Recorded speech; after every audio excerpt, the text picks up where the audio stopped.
ஸ்ரீமதே ராமானுஜாய நமஹ. சுவாமி ராமானுஷரின் பரமானுகிரகத்தாலும் ஸ்ரீ ஸ்ரீ எத்ராஜஜீய சுவாமியின் நிர்ஹேதுக கிருப்பையாலும் நம்முடைய ஸ்ரீமடத்தில் ஆழ்வார் ஆச்சாரியர்கள் திருநக்ஷத்திரங்களும் உபன்யாசங்களும் காலக்ஷேபங்களும் மிகவும் கோலாகலமாக தொடர்ந்து நடைபெற்று வருகிறது.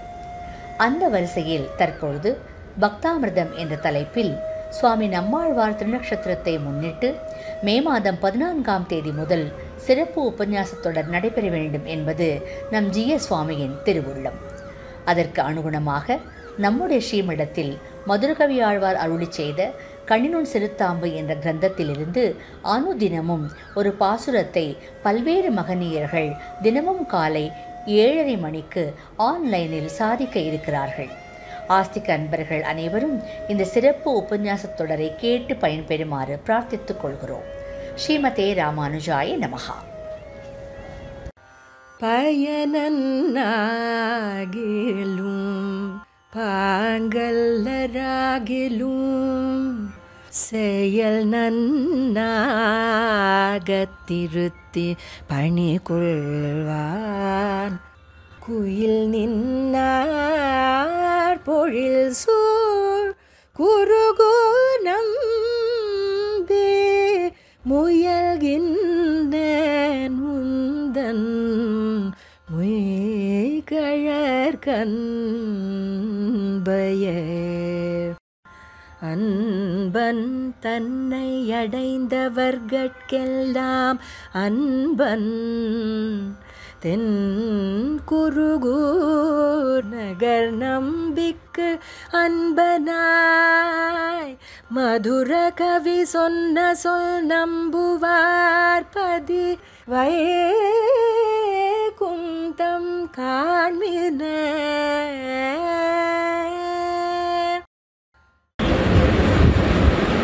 ನಮಜ್ಜನಸ್ಸ ಚಿತ್ತವಿತ್ತಿ ಭಕ್ತಿ ಚಿತ್ರತೂರಿಕಾ ಭವಾಹಿ ವೀರ್ಯ ಭಂಜನೆ ನರೇಂದ್ರ ಮಂತ್ರ ಯಂತ್ರಣ ಪ್ರಪನ್ನ ಲೋಕ ಕೈರವ ಪ್ರಸನ್ನ ಚಾರು ಚಂದ್ರಿಕಾ ಶಟಾರಿ ಅಸ್ತ ಮುದ್ರಿಕಾ ಹಠದ್ದು ನೋತು ಮೇತಮಃ ಅವಿದಿತ ವಿಷಯಾಂತರ ಶಟಾರೇ ಉಪನಿಷದಾಂ ಉಪಗಾನ ಮಾತ್ರ ಭೋಗಃ ಅಪಿ ಚ ಗುಣವಶಾತ್ ತದೇಕಶೇಷಿ மதுரகர்வயிர்தயே மமாவிரஸ்து.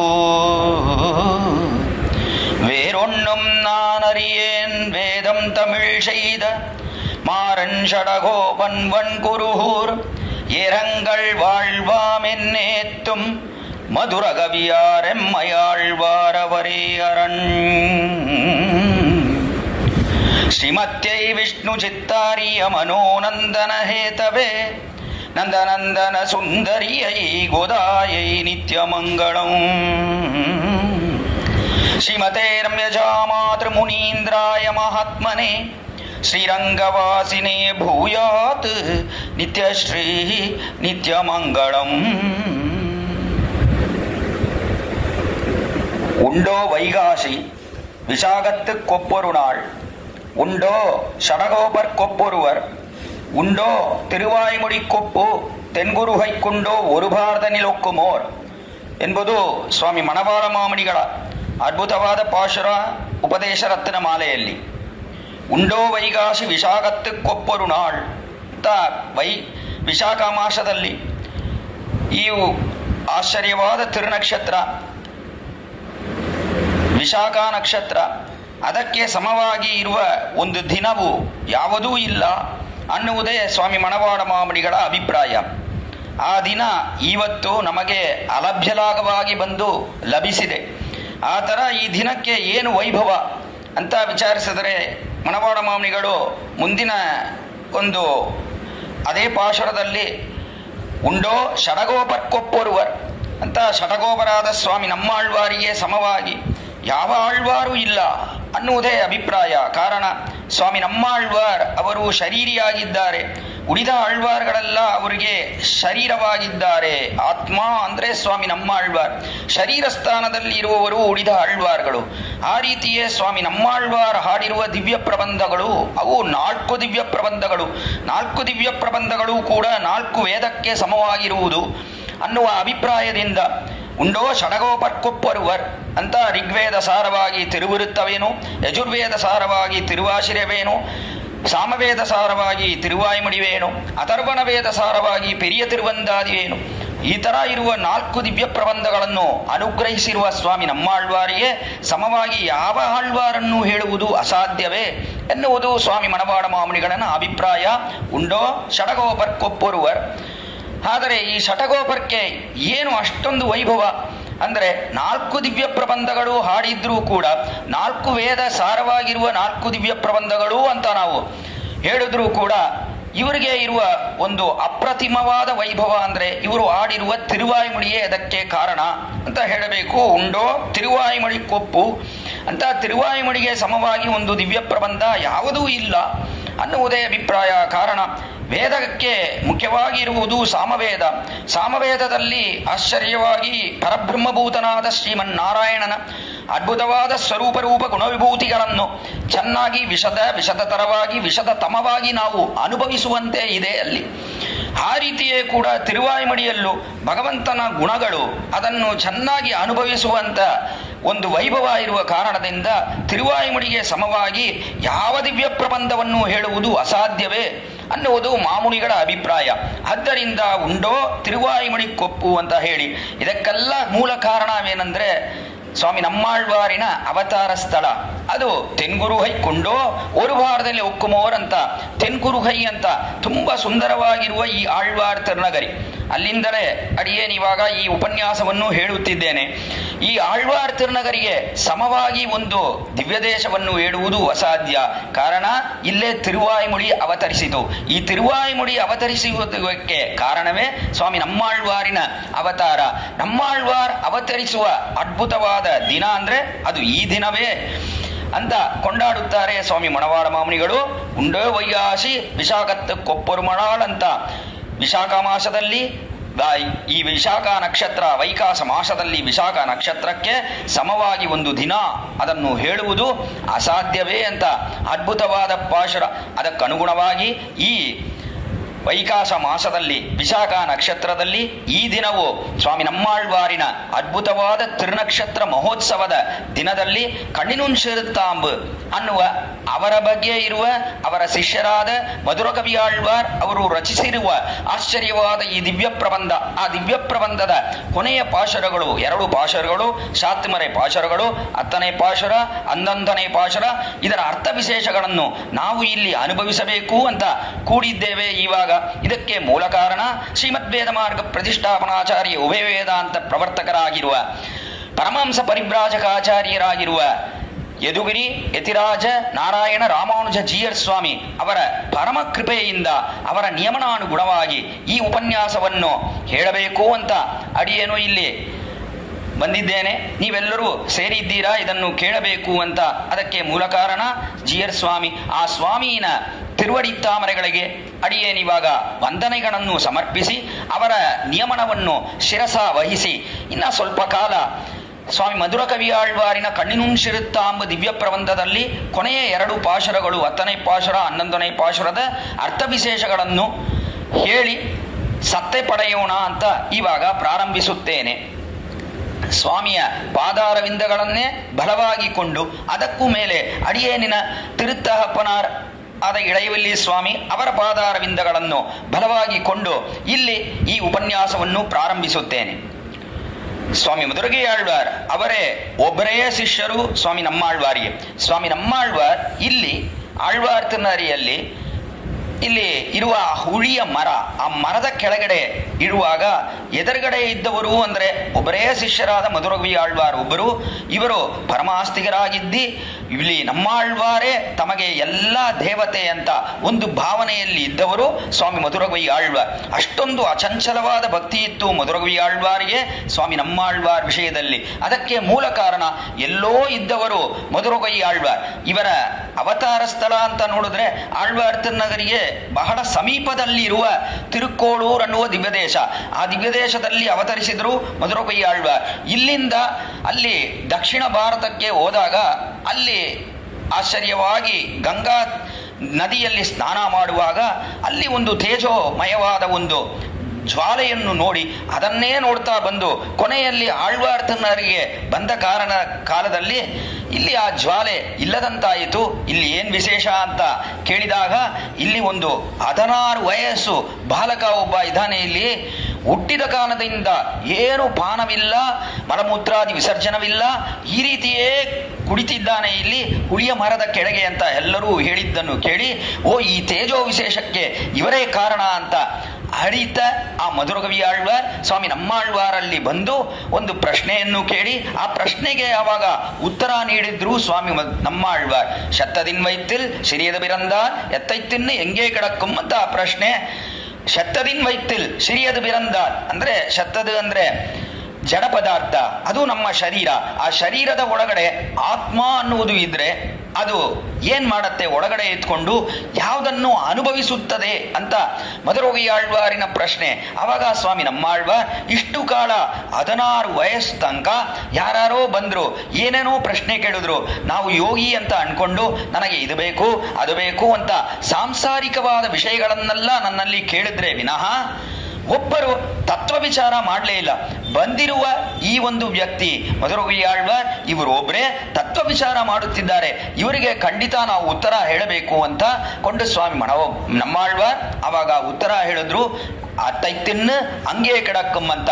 ಆ ಶರೀರದ ಒಳಗೆ ಇದ್ಕೊಂಡು ಆ ಆತ್ಮ ಆ ಶರೀರದ ಮೂಲಕವಾಗಿ ಸುಖ ದುಃಖಗಳನ್ನು ಅನುಭವಿಸುತ್ತಾ ಆ ಶರೀರದಲ್ಲೇ ಇರುತ್ತದೆ ವಿನಃ ಅದನ್ನು ಬಿಟ್ಟು ಅದಕ್ಕೆ ಹೊರಗಡೆ ಹೋಗುವುದು ಅಸಾಧ್ಯವೇ ಅಂತ ಹೇಳಿದ್ರು ಸ್ವಾಮಿ ನಮ್ಮಾಳ್ವಾರ್. ಆವಾಗ ಮಧುರಕವಿ ಆಳ್ವಾರಿಗೆ ಆಹಾ ಏನು ಜ್ಞಾನ ಇವರಿಗೆ, ಇವರ ಶಿಷ್ಯರಾಗಿರಬೇಕು ಅಂತ ಭಾವನೆಯಲ್ಲಿ ಅಲ್ಲೇ ಕುಳಿತಿದ್ರು ಸ್ವಾಮಿ ನಮ್ಮಾಳ್ವಾರ್. ಅವರು ಯಾವುದಾದ್ರೂ ವಿಶೇಷಾರ್ಥಗಳನ್ನು ಹೇಳುತ್ತಾರಾ ಅಂತ ಕಾಯ್ತಾ ಇದ್ರು. ಆ ಸಮಯದಲ್ಲೇ ಸ್ವಾಮಿ ನಮ್ಮಾಳ್ವಾರ್ ಪಾಶುರಗಳನ್ನು ಹೇಳಲು ಪ್ರಾರಂಭಿಸಿದ್ರು. ಆ ತರ ಒಂದು ಅನುಭವವನ್ನು ಭಗವಂತ ನೀಡಿದ ಕಾರಣದಿಂದ ಆಶ್ಚರ್ಯವಾದ ಪಾಶುರಗಳು 4 ದಿವ್ಯ ಪ್ರಬಂಧಗಳು, ತಿರುವಿರುತ್ತ, ತಿರುವಾಶಿರಿಯ, ಪೆರಿಯ ತಿರುವಂದಾದಿ, ತಿರುವಾಯ್ಮುಡಿ ಅಂತ ಚರಮ ದಿವ್ಯ ಪ್ರಬಂಧ, ಅದರಲ್ಲಿ ತಿರುವಾಯ್ಮುಡಿ, ಈ 4 ದಿವ್ಯ ಪ್ರಬಂಧಗಳನ್ನು ಅದ್ಭುತವಾಗಿ ಹೇಳಿದ್ರು ಆಗ ಸ್ವಾಮಿ ನಮ್ಮಾಳ್ವಾರ್. ಇದನ್ನೆಲ್ಲ ಕೇಳಿದ್ರು ಮಧುರಕವಿ ಆಳ್ವಾರ್ ಎಷ್ಟು ಸುಂದರವಾಗಿ ಹಾಡಿದ್ದಾರೆ ಸ್ವಾಮಿ ನಮ್ಮಾಳ್ವಾರ್. ಏನು ದಿವ್ಯ ಪ್ರಬಂಧಗಳು, ಅದರಲ್ಲೂ ಕೊನೆಯಲ್ಲಿ ಇರುವ ತಿರುವಾಯ್ಮುಡಿ ಎಷ್ಟು ಅದ್ಭುತವಾಗಿದೆ. ಕಿವಿಗೆ ಕರ್ಣಾಮೃತ, ಏನು ಆಶ್ಚರ್ಯವಾದ ಕರ್ಣಾಮೃತವಾದ ಈ ದಿವ್ಯ ಪ್ರಬಂಧವನ್ನು ಹಾಡಿದ್ದಾರೆ ಅಂತ ಇದನ್ನು ಕೇಳಿದ ಮಧುರಕವಿ ಆಳ್ವಾರ್ಗೆ ಇವರೇ ಪರದೇವತೆ, ಸ್ವಾಮಿ ನಮ್ಮಾಳ್ವಾರೇ ಪರದೇವತೆ, ಇವರನ್ನು ಬಿಟ್ಟು ಯಾರೂ ದೇವತೆಯೇ ಇಲ್ಲ ಅನ್ನುವ ಅಭಿಪ್ರಾಯ ಬಂದಿತು ಸ್ವಾಮಿ ಮಧುರಕವಿ ಆಳ್ವಾರ್ಗೆ. ಭಗವಂತನ ಬಗ್ಗೆ ಎಷ್ಟೋ ಪಾಶುರಗಳನ್ನು ಹಾಡಿದ್ರು ಕೂಡ, ಸ್ವಾಮಿ ನಮ್ಮಾಳ್ವಾರ್ ಹಾಡಿದ್ರು ಕೂಡ, ಸ್ವಾಮಿ ಮಧುರಕವಿ ಆಳ್ವಾರ್ಗೆ ಭಗವಂತ ಯಾರು ಅಂತ ಕೇಳಿದ್ರೆ ಸ್ವಾಮಿ ನಮ್ಮಾಳ್ವಾರೇ ಭಗವಂತ, ಇವನೇ ದೇವತೆ ಅಂತ ಹೇಳುವ ಒಂದು ಮನೋಭಾವನೆ ಸ್ವಾಮಿ ಮಧುರಕವಿ ಆಳ್ವಾರ್ಗಿತ್ತು. ಕಾರಣ ಏನಂದ್ರೆ ಆ ಒಂದು ನಮ್ಮಾಳ್ವಾರಿನ ಅಚಂಚಲವಾದ ಭಕ್ತಿ ಭಗವಂತನಲ್ಲಿ. ಇವರಿಗೆ ಮಧುರಕವಿ ಆಳ್ವಾರಿಗೆ ಇಷ್ಟೊಂದು ಭಕ್ತಿಯುಕ್ತರು ನಾವು ಈ ಲೋಕದಲ್ಲಿ ಕಾಣುವುದು ಅನ್ನುವುದು ಅಸಾಧ್ಯ. ಆದ್ದರಿಂದ ಇವರೇ ನಮಗೆ ಆಚಾರ್ಯನು ಅಂತ ಕೊಂಡ ಕಾರಣದಿಂದ ಆಚಾರ್ಯನಲ್ಲಿ ಅಚಂಚಲವಾದ ಭಕ್ತಿಯನ್ನು ನಾವು ಮಾಡಬೇಕು ಅನ್ನುವ ಅಭಿಪ್ರಾಯ ಹೊಂದಿದ್ರು ಮಧುರಕವಿ ಆಳ್ವಾರ್. ಆದ್ದರಿಂದ ಆಶ್ಚರ್ಯವಾದ ಒಂದು ದಿವ್ಯ ಪ್ರಬಂಧ, ಅದು ಕಣ್ಣಿನೊಂಚೆರುತ್ತಾಂಬು ಅನ್ನುವ ದಿವ್ಯ ಪ್ರಬಂಧ, ಅದನ್ನು ರಚಿಸಿದರು ಆ ಕಾಲದಲ್ಲಿ ಮಧುರಕವಿ ಆಳ್ವಾರ್. 11 ಪಾಶುರಗಳು ಕೊಂಡಿರುವ ಅದ್ಭುತವಾದ ದಿವ್ಯ ಪ್ರಬಂಧ. ವಾಯ್ತ ತಿರುಮಂದಿರತ್ತಿನ್ ಮತ್ತಿಮಮಾಂ ಪದಂಪೋಲ್ ಸಿಕ್ತ ಮಧುರಕವಿ ಶೈಗಲೆಯೇ ಆರ್ತಪುಗಳ್ ಆರ್ಯர்கள் தாங்கள் அருளிச்செயல் நடுவே சேர்வித்தாள் தாற்பயம் தேர்ந்து ಅನ್ನುವುದು ಸ್ವಾಮಿ ಮಣವಾಡ ಮಾಮಣಿಗಳನ ಅದ್ಭುತವಾದ ಪಾಶುರ ಉಪದೇಶ ರತ್ನಮಾಲೆ. ಈ ದಿವ್ಯ ಪ್ರಬಂಧ ಇದೆಯಲ್ಲ, ಇದು ಯಾವ ಅರ್ಥವನ್ನು ಹೇಳುತ್ತದೆ ನಮಗೆ ಅಂದರೆ ವಾಯ್ತ ತಿರುಮಂದಿರತ್ತಿನ್ ಮತ್ತಿಮಮಾಂ ಪದಂಪೋಲ್ ಅಂತ ಮಂತ್ರಗಳಲ್ಲಿ ಬಹಳ ಶ್ರೇಷ್ಠವಾಗಿರುವುದು ಅದು ಮಂತ್ರರಾಜ ಅಂತಾನೆ ಅದಕ್ಕೆ ಹೆಸರು. ಆ ತರ ಇರುವ ಮಂತ್ರ ಯಾವುದಂದ್ರೆ ಅದು ತಿರುಮಂತ್ರ, ತಿರುವಷ್ಟಾಕ್ಷರ ಮಹಾಮಂತ್ರ. ಅದರಲ್ಲಿ ಪ್ರಣವ ಓಮನ್ನು ನಾವು ಹೇಳಿ ಆಮೇಲೆ ನಮೋ ನಾರಾಯಣಾಯ ಅಂತ ನಾವು ಉಚ್ಚಾರಣೆ ಮಾಡುತ್ತೇವೆ. ಆ ತರ ಇರುವ ಆಶ್ಚರ್ಯವಾದ ತಿರುಮಂತ್ರ. ಆ ತಿರುಮಂತ್ರದಲ್ಲಿ ಮಧ್ಯಮ ಪದ ಅದು ನಮಃ ಅನ್ನುವ ಪದ. ವಾಯ್ತ ತಿರುಮಂದಿರತ್ತಿನ್ ಮತ್ತಿಮಮಾಂ ಪದಂಪೋಲ್ ಮಧ್ಯಮ ಪದ ಅದು ನಮಃ ಅನ್ನುವ ಪದ. ಪ್ರಣವ ಅಂತ ಓಮನ್ನು ಹೇಳಿ ಆಮೇಲೆ ನಮಃ ಅಂತ ಹೇಳಿ ಆಮೇಲೆ ಮೂರನೇ ಪದ ನಾರಾಯಣಾಯ ಅಂತ ನಾವು ಹೇಳ್ತೀವಿ. ಅದರಲ್ಲಿ ಮಧ್ಯಮ ಪದ ಅದು ನಮಃ ಅನ್ನುವ ಪದ. ಆ ನಮಃ ಶಬ್ದಾರ್ಥವೇ ಕಣ್ಣಿನುಂಚಿರುತ್ತಾಂಬು ಅಂತ ಅದ್ಭುತವಾಗಿ ಮಣವಾಳ ಮಾಮನಿಗಳು ತಮ್ಮ ಪಾಶುರದಲ್ಲಿ ಹೇಳಿದ್ದಾರೆ. ವಾಯ್ತ ತಿರುಮಂದಿರತ್ತಿನ್ ಮತ್ತಿಮಮಾಂ ಪದಂಪೋರ್ ಶೀರ್ತ ಮಧುರಗವಿ ಶೈಕಲೈ. ಅಷ್ಟು ಸುಂದರವಾದ ಶಾಸ್ತ್ರ ಅಂದ್ರೆ ಅದು ಕಣ್ಣಿನುಂಚಿರುತ್ತಾಂಬು ಅನ್ನುವ ಶಾಸ್ತ್ರ. ಕಣ್ಣಿನುಂಚಿರುತ್ತಾಂಬು ಅಂತಾನೆ ತೊಡಗುತ್ತಾರೆ ಈ ದಿವ್ಯ ಪ್ರಬಂಧವನ್ನು. ಅದರಿಂದಲೇ ಈ ದಿವ್ಯ ಪ್ರಬಂಧಕ್ಕೆ ಕಣ್ಣಿನುಂಚಿರುತ್ತಾಂಬು ಅಂತಾನೆ ಹೆಸರು ಅಂತ ನೋಡ್ತೀವಿ. ಆ ತರ ಇರುವ ಈ ದಿವ್ಯ ಪ್ರಬಂಧ, ಈ ದಿವ್ಯ ಪ್ರಬಂಧವೇ ಒಂದು ಶಾಸ್ತ್ರ.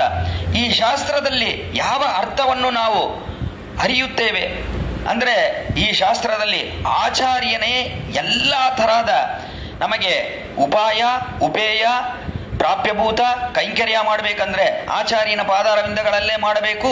ಈ ತರ ಎಲ್ಲ ವಿಷಯಗಳನ್ನು ಹೇಳುವ ಉತ್ತಮವಾದ ಒಂದು ದಿವ್ಯ ಪ್ರಬಂಧ ಅಂದ್ರೆ ಅದು ಕಣ್ಣಿನುಂಚಿರುತ್ತಾಂಬು ಅಂತ ಹೇಳಬೇಕು. ಆ ತರ ಇರುವ ಒಂದು ದಿವ್ಯ ಪ್ರಬಂಧ.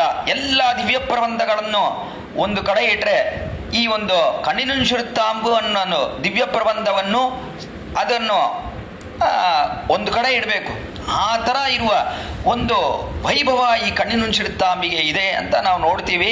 ಈ ದಿವ್ಯ ಪ್ರಬಂಧ ಅಂದ್ರೆ ಅದು ತುಂಬಾ ವಿಶೇಷವಾದ ದಿವ್ಯ ಪ್ರಬಂಧ. ಕಾರಣ ಆಚಾರ್ಯನ ವೈಭವವನ್ನು ಅಷ್ಟು ಸುಂದರವಾಗಿ ಹೇಳಿದ್ದಾರೆ ಈ ದಿವ್ಯ ಪ್ರಬಂಧಗಳೇ. ಈ ತರ ಹೇಳಿರುವ ದಿವ್ಯ ಪ್ರಬಂಧ ಆದ ಕಾರಣದಿಂದಲೇ ಆಚಾರ್ಯರು, ಅದರಲ್ಲೂ ನಾಥಮುನಿಗಳು ಅವರು ನೋಡಿ ಈ ದಿವ್ಯ ಪ್ರಬಂಧವನ್ನು ಆಳ್ವಾರ್ಗಳಿನ ದಿವ್ಯ ಪ್ರಬಂಧದ ಜೊತೆ ಸೇರಿಸಿದ್ರು. ಶೀರ್ತ ಮಧುರಗ ವಿಷಯಗಳೇ ಆರ್ತಪುಗಳ್ ಆರ್ಯರ್ಗಳ್ ತಾಂಗಳ್ ಅರುಳಿಚ್ಚೆಯಲ್ ನಡುವೆ ಸೇರ್ವಿತ್ತಾರ್ ಅಂತ ನಾಥಮುನಿಗಳು. ಈ ಅರುಳಿಚ್ಚೆಯಲ್ ಅಂದ್ರೆ ದಿವ್ಯ ಪ್ರಬಂಧ, 4000 ದಿವ್ಯ ಪ್ರಬಂಧ. ಈ ದಿವ್ಯ ಪ್ರಬಂಧಗಳನ್ನು ಆಡಿರುವವರು ಆಳ್ವಾರ್ಗಳು. ಆಳ್ವಾರ್ಗಳ ದಿವ್ಯ ಪ್ರಬಂಧದಲ್ಲಿ ಆಳ್ವಾರ್ ಸ್ವಾಮಿ ನಮ್ಮಾಳ್ವಾರಿನ ಶಿಷ್ಯರಾದ ಮಧುರಗವಿ ಆಳ್ವಾರ್ ಅವರ ದಿವ್ಯ ಪ್ರಬಂಧವನ್ನು ನೋಡ್ತೀವಿ 4000 ದಿವ್ಯ ಪ್ರಬಂಧದಲ್ಲಿ. ಕಾರಣವೇನೆಂದ್ರೆ ಈ ದಿವ್ಯ ಪ್ರಬಂಧಕ್ಕೆ ಅಷ್ಟೊಂದು ವೈಭವವಿದೆ. ಮಧ್ಯಮ ಮಧ್ಯದ ಪದಾರ್ಥವನ್ನೇ ಹೇಳುವ ದಿವ್ಯ ಪ್ರಬಂಧ ಅಂತ ನೋಡ್ತೀವಿ. ಅದರಿಂದ ಈ ದಿವ್ಯ ಪ್ರಬಂಧವನ್ನು 4000ದಲ್ಲಿ ಸೇರಿಸಿದ್ರು. ಮಧ್ಯಮ ಪದಕ್ಕೆ ಏನು ಅರ್ಥ? ನಮಃ ಅನ್ನುವ ಆ ಪದಕ್ಕೆ ಏನು ಅರ್ಥ ಅಂದ್ರೆ ಮಹಾನ ಅಂದ್ರೆ ನನಗೆ ನಾನು ಅಲ್ಲ ಅಂದ್ರೆ ಏನು? ನಾನು ಅಹಂಕಾರ ಇಲ್ಲದಂತೆ ಇದ್ದೇನೆ, ನನಗೆ ಅಹಂಕಾರವಿಲ್ಲ. ಅಹಂಕಾರ ಹೋದರೆ ಮಾತ್ರ ನಮಗೆ ಆಚಾರ್ಯನೇ ಉಪಾಯ ಉಪೇಯ ಅನ್ನುವ ಭಾವನೆ ಬರುತ್ತೆ. ಆಚಾರ್ಯನ ಪಾದಾರವಿಂದಗಳಲ್ಲಿ ಎಲ್ಲ ಕೈಂಕರ್ಯಗಳನ್ನು ಮಾಡಬೇಕು ಅನ್ನುವ ಒಂದು ಅಭಿಪ್ರಾಯ ಬರುತ್ತೆ. ಅಹಂಕಾರ ಇದ್ರೆ ಏನಾಗತ್ತೆ ಅಂದ್ರೆ, ಅಹಂಕಾರ ಇದ್ರೆ ಆಚಾರ್ಯನು ಅನ್ನುವವನು ನಮ್ಮ ತರ ಮನುಷ್ಯ ತಾನೆ, ಅವನಿಗೂ ಏನು ವಿಶೇಷವಿದೆ? ಏನು ವಿಶೇಷವಿಲ್ಲ. ಅವನಿಗೆ 2 ಕಣ್ಣಿದೆ, 1 ಮೂಗಿದೆ, 2 ಕಿವಿ ಇದೆ, 1 ಬಾಯಿ ಇದೆ, 1 ಶರೀರವಿದೆ, ಎಲ್ಲ ನಮ್ಮ ತರ ತಾನೇ ಇದ್ದಾನೆ ಆಚಾರ್ಯ. ಆ ರೀತಿಯೇ ಅನ್ನಪಾನಾದಿಗಳು ಅವುಗಳು ಕೂಡ ನಮ್ಮ ತರಹೇ ಇದೆ ಆಚಾರ್ಯನಿಗೆ. ಅವನು ತಿಂತಾನೆ, 3 ಹೊತ್ತು ತಿಂತಾನೆ. ಆ ರೀತಿಯೇ ನಿದ್ದೆ ಮಾಡೋದು ನೋಡಿದ್ರೆ ನಮ್ಮ ತರಾನೇ ನಿದ್ದೆ ಮಾಡ್ತಾನೆ. ಇನ್ನ ಹೇಳ್ಬೇಕಂದ್ರೆ ಆಚಾರ್ಯನು ಭಗವಾನನ್ನು ಅನುಭವಿಸಿ ಇನ್ನ ಹೆಚ್ಚಾಗಿ ಕೂಡ ನಿದ್ದೆ ಮಾಡಬಹುದು. ಈ ತರ ಇರುವಾಗ ಆಚಾರ್ಯನಿಗೆ ಏನ್ ವಿಶೇಷವಿದೆ? ಅವನ ಪಾದಾರವಿಂದಗಳಲ್ಲಿ ನಾವು ಏಕೆ ನಮಸ್ಕರಿಸಬೇಕು? ಯಾಕೆ ಅವನನ್ನೇ ಉಪಾಯ ಉಪೇಯ ಅಂತ ಕೊಳ್ಳಬೇಕು? ಅವನ ಪಾದಾರವಿಂದಗಳಲ್ಲೇ ಸರ್ವವಿಧ ಕೈಂಕರ್ಯಗಳನ್ನು ಯಾಕೆ ಮಾಡಬೇಕು ಅನ್ನುವ ಮನೋಭಾವನೆ ಬರುತ್ತದೆ ಅಹಂಕಾರವಿದ್ರೆ. ಅಹಂಕಾರ ಹೋಗಬೇಕು, ಸ್ವಲ್ಪನೂ ಅಹಂಕಾರ ಇರಬಾರ್ದು. ಆ ತರ ಇದ್ರೆ ಮಾತ್ರ ಆಚಾರ್ಯನಲ್ಲಿ ಅಚಂಚಲವಾದ ಭಕ್ತಿ ಬರುತ್ತೆ ನಮಗೆ. ಆ ಭಕ್ತಿಯನ್ನು ಹೇಳುವ ಪದ ಅಂದ್ರೆ ಅದು ನಮಃಶಬ್ದ. ಆ ನಮಃಶಬ್ದಾರ್ಥವನ್ನೇ ಇಲ್ಲಿ ಈ ದಿವ್ಯ ಪ್ರಬಂಧ ಕಣ್ಣಿನುಂಚಿರುತ್ತಾಂಬಲ್ಲಿ ಸ್ವಾಮಿ ಮಧುರಗವಿ ಆಳ್ವಾರ್ ಅದ್ಭುತವಾಗಿ ತೋರಿಸಿದ್ದಾರೆ ಎನ್ನುವುದೇ ಮಾಮುನಿಗಳ ಆಶ್ಚರ್ಯವಾದ ಪಾಶುರ ಅರ್ಥ. ಅದಕ್ಕನುಗುಣವಾಗಿ ಈ ಪಾಶುರಗಳನ್ನು ಅನುಭವಿಸುವಾಗ ಕೆಳಗೆ 9 ಪಾಶುರಗಳ ಅರ್ಥಗಳನ್ನು ಮಹಾವಿದ್ವಾಂಸರಲ್ಲಿ ನೀವೆಲ್ಲ ಕೇಳಿದ್ದೀರಾ. ಇವಾಗ 10ನೇ ಪಾಶುರ, ಅದರ ಅರ್ಥವನ್ನು ನಾವು ಇನ್ನು ಮುಂದೆ ಅನುಭವಿಸೋಣ.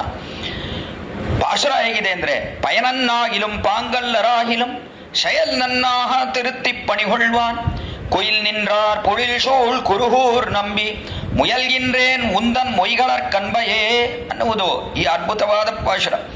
ಇದರಲ್ಲಿ பயனன்னாகிலும் பாங்கல்லராகிலும் ಅಂತ ಮಧುರಗವಿ ಆಳ್ವಾರ್ ಆಚಾರ್ಯರೇ, ಆಚಾರ್ಯ ಸಾರ್ವಭೌಮರೇ, ಆಳ್ವಾರೇ, ಸ್ವಾಮಿ ನಮ್ಮಾಳ್ವಾರೇ, ನಿಮ್ಮಲ್ಲಿ ಭಕ್ತಿ ಬರಬೇಕು ಅಂತ ಪ್ರಯತ್ನ ಮಾಡ್ತಾ ಇದ್ದೀನಿ. ಭಕ್ತಿ ಬರುವುದು ನಿಮ್ಮಲ್ಲಿ ಅದು ಅಸಾಧ್ಯವಾದ ಕಾರ್ಯ. ಪ್ರಯತ್ನಿಸುತ್ತಿದ್ದೇನೆ ಅನ್ನುವುದೇ ಅಭಿಪ್ರಾಯ. ಇಲ್ಲಿ ಮುಯಲ್ಗಿನ್ರೇನ್ ಉಂದನ್ ಮೊಯ್ಗಳರ್ಕ್ ಅನ್ವಯೇ ಅಂತ ನಿಮ್ಮ ಪಾದಾರವಿಂದಗಳಲ್ಲಿ ಅಚಂಚಲವಾದ ಭಕ್ತಿ ಮಾಡಬೇಕು ಅಂತ ನಾನು ಇಲ್ಲಿ ಶ್ರಮ ಪಡುತ್ತಿದ್ದೇನೆ ಅನ್ನುವುದು ಅಭಿಪ್ರಾಯ ಮಧುರವಿಯಾಳ್ವಾರ್ಗೆ. ಕಾರಣವೇನೆಂದ್ರೆ ಆಚಾರ್ಯ ಸಾರ್ವಭೌಮರಾಗಿ ಇರುವ ಸ್ವಾಮಿ ನಮ್ಮಾಳ್ವಾರ್ ಉಪಕರಿಸಿರುವ ಆ ವಿಷಯವಿದೆಯಲ್ಲ, ಅದು ಅಷ್ಟು ಒಂದು ವಿಶೇಷವಾದ ವಿಷಯ. ಆಚಾರ್ಯನು ನಮಗೆ ಏನನ್ನು ಉಪಕರಿಸುತ್ತಾನೆ?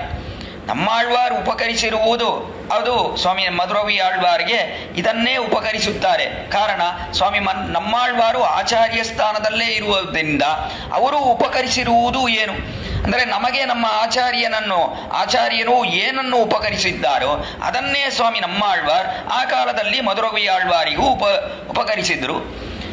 ಏನು ಉಪಕರಿಸುತ್ತಾನೆ ನಮಗೆ ನಮ್ಮ ಆಚಾರ್ಯನು ಅಂದರೆ, ಮೊದಲು ಈಶ್ವರನನ್ನು ಉಪಕರಿಸುತ್ತಾನೆ. ಈಶ್ವರ ಅಂದರೆ ಶ್ರೀಮನ್ನಾರಾಯಣನು. ನಾರಾಯಣನನ್ನು ನಮಗೆ ಉಪಕರಿಸಿದ್ದಾನೆ ಆಚಾರ್ಯನು. ಆಚಾರ್ಯ ಸಂಬಂಧ ನಮಗೆ ಆಗತ್ತೆ. ಆವಾಗ ಏನಾಗತ್ತೆ ಅಂದರೆ, ನಾವು ಭಗವಂತನ ಜೊತೆ ಸೇರುತ್ತೇವೆ. ಜೀವಾತ್ಮಗೂ ಪರಮಾತ್ಮಗೂ ವಿವಾಹವನ್ನು ಮಾಡುವವನೇ ಆಚಾರ್ಯನು. ನಮ್ಮ ಸಮಾಶ್ರಯಣ ಅಂತ ಹೇಳ್ತೀವಲ್ಲ, ಅದು ನಮಗೆ ನಿಜವಾಗಿ ಹೇಳ್ಬೇಕಂದ್ರೆ ಮದುವೆ ಆಗುವ ದಿನ. ಯಾವ ಮದುವೆ ಅಂದರೆ ಜೀವಾತ್ಮಗೂ ಪರಮಾತ್ಮವಿಗೂ ಮದುವೆ.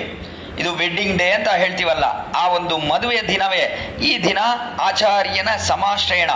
ಆಚಾರ್ಯನ ಜೊತೆ ನಾವು ಹೋಗಿ ಪಂಚ ಸಂಸ್ಕಾರ ಮಾಡಿಕೊಳ್ಳುತ್ತೇವೆ ಅಲ್ಲ, ಆ ದಿನವೇ ನಮಗೆ ಮದುವೆಯಾದ ದಿನ ಅಂತ ನಾವು ಕೊಂಡಾಡಬೇಕು. ಈ ಮದುವೆ ಹೇಗಿದೆ ಅಂದರೆ, ಇದು ಆತ್ಮಗೂ ಪರಮಾತ್ಮಗೂ ನಡೆಯುವ ಮದುವೆ. ಇದು ಆತ್ಮ ವಿವಾಹ. ಸಾಧಾರಣವಾಗಿ ಶರೀರಕ್ಕೆ ವಿವಾಹವನ್ನು ನೋಡುತ್ತೇವೆ ಲೋಕದಲ್ಲಿ, ಆದರೆ ಆಚಾರ್ಯನು ಮಾಡುವ ವಿವಾಹ ಅನ್ನುವುದು ಅದು ಆತ್ಮ ವಿವಾಹ. ಈ ತರ ಒಂದು ದೊಡ್ಡ ಉಪಕಾರವನ್ನು ಮಾಡಿದ್ದಾನೆ. ನಮ್ಮನ್ನು ಅಂದರೆ ನಮ್ಮ ಜೀವಾತ್ಮವನ್ನು ಪರಮಾತ್ಮವನ್ನು ಒಂದಾಗಿ ಸೇರಿಸಿದ್ದಾನೆ ಅಲ್ಲ ಆಚಾರ್ಯನು. ಈ ಆಚಾರ್ಯನಿಗೆ ಏನು ಉಪಕಾರ ಮಾಡುವುದು? ಅವನು ಮಾಡಿರುವ ಉಪಕಾರ ಅನ್ನುವುದು ಬಹಳ ದೊಡ್ಡ ಉಪಕಾರ ಅಂತ ನೋಡ್ತೀವಿ. ಈ ತರ ಇರುವಾಗ ಆಚಾರ್ಯನಿಗೆ ನಾವು ಯಾವ ಉಪಕಾರವನ್ನು ಮಾಡುವುದು ಅಂತ ನೋಡಿದ್ರೆ, ಉಪಕಾರ ಮಾಡಕ್ಕೆ ಅದಕ್ಕೆ ಸದೃಶವಾಗಿರಬೇಕು. ಉಪಕಾರ ಮಾಡುವುದು ಅಂದರೆ ಸದೃಶವಾಗಿರಬೇಕು. ಪ್ರತ್ಯುಪಕಾರ. ಒಬ್ರು ನಮಗೆ ಉಪಕಾರ ಮಾಡಿದ್ರೆ ಅವ್ರಿಗೆ ಒಂದು ಉಪಕಾರ ಮಾಡಬೇಕಂದ್ರೆ ಅದು ಪ್ರತ್ಯುಪಕಾರ ಅಂತ ಅದನ್ನು ಹೇಳ್ತೀವಿ. ಅದು ಸದೃಶವಾಗಿರಬೇಕು. ಅಂದರೆ ಉದಾಹರಣಕ್ಕಾಗಿ ಒಂದು ವಿಷಯ ಹೇಳ್ತೀನಿ ಇಲ್ಲಿ. ನಮಗೆ ಒಬ್ಬರು ಒಂದು ಕಾರನ್ನು ಉಪಕರಿಸುತ್ತಾರೆ. ಕಾರನ್ನು ಕೊಡ್ತಾರೆ. ದೊಡ್ಡ ಕಾರು, 10 ಲಕ್ಷ ಕಾರನ್ನು ಕೊಡ್ತಾರೆ. ಅಂದರೆ ನಾವು ಅವರಿಗೆ ಕೊಡುವಾಗ ಅದೇ ರೀತಿ ಒಂದು ಕಾರನ್ನು ಕೊಡ್ಬೇಕು. ಅಂದರೆ 10 ಲಕ್ಷ ಅದಕ್ಕೆ ಬೆಲೆ ಇರಬೇಕು, ಅದೇ ರೀತಿ ಎಲ್ಲ ಇರಬೇಕು ಆ ಕಾರಲ್ಲಿ. ಅದನ್ನು ಅವರಿಗೆ ಕೊಟ್ಟರೆ ಅದು ಸದೃಶವಾದ ಪ್ರತ್ಯುಪಕಾರವಾಗತ್ತೆ. ಅವರು ಮಾಡಿರುವ ಉಪಕಾರಕ್ಕೆ ಸದೃಶವಾಗತ್ತೆ. ನಾವು ಏನೋ ಒಂದನ್ನು ಕೊಟ್ಟರೆ 10 ಲಕ್ಷ ಅವರು ನಮಗೆ ಒಂದು ಕಾರನ್ನು ಉಪಕರಿಸಿದ್ರೆ ಅದಕ್ಕೆ ಅನುಗುಣವಾಗಿ ನಾವು ಯಾವುದೋ 1 ಲಕ್ಷಕ್ಕೆ ಏನೋ ಒಂದು ಪದಾರ್ಥವನ್ನು ಕೊಟ್ಟರೆ ಅದು ಎಲ್ಲಾದರೂ ಸದೃಶವಾಗತ್ತ? ಉಪಕಾರ ಅಂದರೆ ಸದೃಶ ಪ್ರತ್ಯುಪಕಾರವಾಗಿ ಅದು ಆಗುವುದಿಲ್ಲ. ಆ ರೀತಿಯ ಇಲ್ಲೂ ಕೂಡ ಆಚಾರ್ಯನು ನಮಗೆ ಏನನ್ನು ಉಪಕರಿಸಿದ್ದಾನೆ ಅಂದರೆ ಭಗವಂತನನ್ನೇ ಉಪಕರಿಸಿದ್ದಾನೆ, ಮಾಧವನನ್ನು ಉಪಕರಿಸಿದ್ದಾನೆ, ಒಂದು ಮಿಥುನವನ್ನು ಉಪಕರಿಸಿದ್ದಾನೆ. ಅಂದರೆ ಭಗವಂತ ಆ ರೀತಿಯೇ ಶ್ರೀ ಮಹಾಲಕ್ಷ್ಮಿ ಇವರು ಇಬ್ಬರನ್ನು ಸೇರಿಸಿ ನಮಗೆ ಉಪಕರಿಸಿದ್ದಾನೆ ಭಗವಂತ. ಇವರ ಜೊತೆ ನಮಗೆ ಮದುವೆ ಮಾಡಿದ್ದಾನೆ ಆಚಾರ್ಯನು. ಅಂದರೆ ಆಚಾರ್ಯನು ಮಾಡಿರುವ ಈ ಉಪಕಾರ ಇದೆಯಲ್ಲ, ಇದು ಬಹಳ ಶ್ಲಾಘ್ಯವಾದ ಉಪಕಾರ. ಈ ಒಂದು ಉಪಕಾರಕ್ಕೆ ಸದೃಶವಾಗಿ ನಾವು ಪ್ರತ್ಯುಪಕಾರ ಮಾಡಬೇಕು ಅಂದರೆ ಆವಾಗ ಇನ್ನೊಬ್ಬ ಈಶ್ವರ ಇರಬೇಕು, ಇನ್ನೊಬ್ಬ ಮಾಧವ ಇರಬೇಕು, ಶ್ರೀಯಪತಿ ಇರಬೇಕು. ಆವಾಗ ತಾನೇ ಆ ಶ್ರೀಯಪತಿಯನ್ನು ನಾವು ಆಚಾರ್ಯನಿಗೆ ಕೊಡಬೇಕು. ನಮಗೆ ಕೊಟ್ಟಿರುವ ಶ್ರೀಯಪತಿ ಒಬ್ಬ, ಆಚಾರ್ಯನು ನಮಗೆ ಒಂದು ಶ್ರೀಯಪತಿಯನ್ನು ಕೊಟ್ಟಿದ್ದಾನೆ ಶಿಷ್ಯನಾದ ನಮಗೆ. ಆ ರೀತಿ ಇರುವಾಗ ಆಚಾರ್ಯನಿಗೆ ಸದೃಶವಾಗ ಒಂದು ಪ್ರತ್ಯುಪಕಾರ ಮಾಡಬೇಕಂದ್ರೆ ಆವಾಗ ಅವನಿಗೆ ಇನ್ನೊಬ್ಬ ಶ್ರೀಮನ್ನಾರಾಯಣನನ್ನು ಕೊಡಬೇಕು. ನಾವು ಎಲ್ಲಿದ್ದಾನೆ ಇನ್ನೊಬ್ಬ ಶ್ರೀಮನ್ನಾರಾಯಣ? ಶ್ರೀಮನ್ನಾರಾಯಣ ಇರುವವನು ಒಬ್ಬನೇ ತಾನೆ. ಅದರಿಂದ ಅದು ಮಾಡುವುದು ಅಸಾಧ್ಯ. ಇದನ್ನೇ ಆಚಾರ್ಯ ಹೃದಯದಲ್ಲಿ ಅದ್ಭುತವಾಗಿ ಒಂದು ಶ್ರೀವಚನಭೂಷಣ ದಿವ್ಯಶಾಸ್ತ್ರದಲ್ಲಿ ಅದ್ಭುತವಾದ ಒಂದು ಚೂರ್ಣಿಕೆಯಿಂದ ಅಲ್ಲಿ ಆಶ್ಚರ್ಯವಾದ ಒಂದು ವಿಷಯವನ್ನು ಹೇಳುತ್ತಾರೆ ಪುಳ್ಳಲೋಕಾಚಾರ್ಯರು. ಆಚಾರ್ಯನುக்கு ಸದೃಶ ಪ್ರತ್ಯುಪಕಾರಮಾவது ஈஸ்வர த்வயமும் விபூதி சதுஷ்டயம் ಉಂಡಾಗಿಲ್ ಅನ್ನುವುದು ಅಲ್ಲಿರುವ ಆಶ್ಚರ್ಯವಾದ ಒಂದು ಶ್ರೀ ಸೂಕ್ತಿ. ಆಚಾರ್ಯನಿಗೆ ಸದೃಶವಾಗಿ ಅವನು ಮಾಡಿರುವ ಉಪಕಾರಕ್ಕೆ ತಕ್ಕನಂತೆ ನಾವು ಒಂದು ಉಪಕಾರ ಮಾಡಬೇಕು, ಪ್ರತ್ಯುಪಕಾರ ಮಾಡಬೇಕಂದ್ರೆ ಈಶ್ವರದ್ವಯಂ ಅಂತ ಇಬ್ಬರಿರಬೇಕು, ಶ್ರೀಯಪ್ಪದಿಗಳು ಇಬ್ಬರಿರಬೇಕು. ಆ ರೀತಿಯ ವಿಭೂತಿ ಚತುಷ್ಟಯಂ ಅಂತ ಈ ಲೋಕವನ್ನೇ ನಮಗೆ ಉಪಕರಿಸಿದ್ದಾನೆ ಆಚಾರ್ಯನು. ಆ ರೀತಿಯ ಪರಮಪದವನ್ನು ನಮಗೆ ಕೊಟ್ಟಿದ್ದಾನೆ ಆಚಾರ್ಯನು. ಯಾವುದು ಬೇಕೋ ತಗೋಬಹುದು. ಆಚಾರ್ಯನಿಗೆ ಭಗವಂತ ಎಲ್ಲ ಕೊಟ್ಟಿದ್ದಾನೆ. ಅವನ ವಿಭೂತಿ ಅಂದ್ರೆ ಐಶ್ವರ್ಯ, ಭೂತಿರ್ ಐಶ್ವರ್ಯ ಅಂತ ವಿಭೂತಿ ಐಶ್ವರ್ಯವನ್ನು ಕೊಟ್ಟಿದ್ದಾನೆ. ಭಗವಂತನಿಗೆ ಯಾವುದು ಐಶ್ವರ್ಯ ಅಂದ್ರೆ ಪೊಂಗೋದಂ ಶೂಳ್ದ ಬೋನಿಯಂ ವಿಣ್ಣುಳಗಂ ಅಂಗಾದಂ ಶೋರಾಮೆ ಆಳ್ಗಿನ್ನ ವೆಂಬೆರುಮಾನ್ ಶೆಂಗೋರುಡೆಯ ತಿರುವರಂಗ ಚೆಲ್ವನಾರ್ ಅಂತ ಭಗವಾನಿಗೆ ಇರುವ ಐಶ್ವರ್ಯ ಎರಡು ಐಶ್ವರ್ಯಗಳು. ಒಂದು ಈ ಲೋಕ, ಇದಕ್ಕೆ ಲೀಲಾ ವಿಭೂತಿ ಅಂದ್ರೆ ಐಶ್ವರ್ಯ. ಲೀಲಾ ವಿಭೂತಿ ಅಂತ ಹೆಸರು. ಲೀಲೆಗಾಗಿ ಭಗವಂತ ಇಟ್ಕೊಂಡಿರುವ ಈ ಒಂದು ಲೋಕ ಅವನಿಗೆ ಒಂದು ಐಶ್ವರ್ಯ. ಇನ್ನ ಒಂದು ಐಶ್ವರ್ಯ ಅದು ಪರಮಪದ ನಿತ್ಯ ವಿಭೂತಿ ಅನ್ನುವ ಶ್ರೀವೈಕುಂಠ, ಅದು ಇನ್ನ ಒಂದು ಐಶ್ವರ್ಯವಾಗಿದೆ ಭಗವಂತನಿಗೆ. ಈ ಎರಡು ಐಶ್ವರ್ಯವನ್ನು ಆಚಾರ್ಯನಿಗೆ ಕೊಟ್ಟಿದ್ದಾನೆ ಭಗವಂತ. ಕೊಟ್ಟಿರುವ ಕಾರಣದಿಂದ ಆಚಾರ್ಯನು ಆ ಒಂದು ಐಶ್ವರ್ಯವನ್ನೇ ತನ್ನ ಶಿಷ್ಯನಿಗೆ ಕೊಡುತ್ತಾನೆ. ಈ ರೀತಿ ಕೊಡುವಾಗ ಇವಾಗ ಆಚಾರ್ಯನು ಏನೆಲ್ಲ ಉಪಕರಿಸಿದ್ದಾನೆ ನಮಗೆ? ಭಗವಂತನನ್ನೇ ಉಪಕರಿಸಿದ್ದಾನೆ. ಅವನ ಜೊತೆ ನಮಗೆ ವಿವಾಹವನ್ನು ಮಾಡಿದ್ದಾನೆ ಆಚಾರ್ಯನು. ವಿವಾಹವನ್ನು ಮಾಡಿದ ಮೇಲೆ ಆಚಾರ್ಯನ ಹತ್ರ ಇರುವ ಎರಡು ವಿಶೇಷವಾದ ಐಶ್ವರ್ಯ ಅಂದ್ರೆ ಒಂದು ಈ ಲೋಕ, ಇನ್ನ ಒಂದು ಪರಮಪದ. ಲೀಲಾ ವಿಭೂತಿ, ನಿತ್ಯ ವಿಭೂತಿ, ಇವು ಎರಡನ್ನು ನಮಗೆ ಉಪಕರಿಸುತ್ತಾನೆ ಆಚಾರ್ಯನು.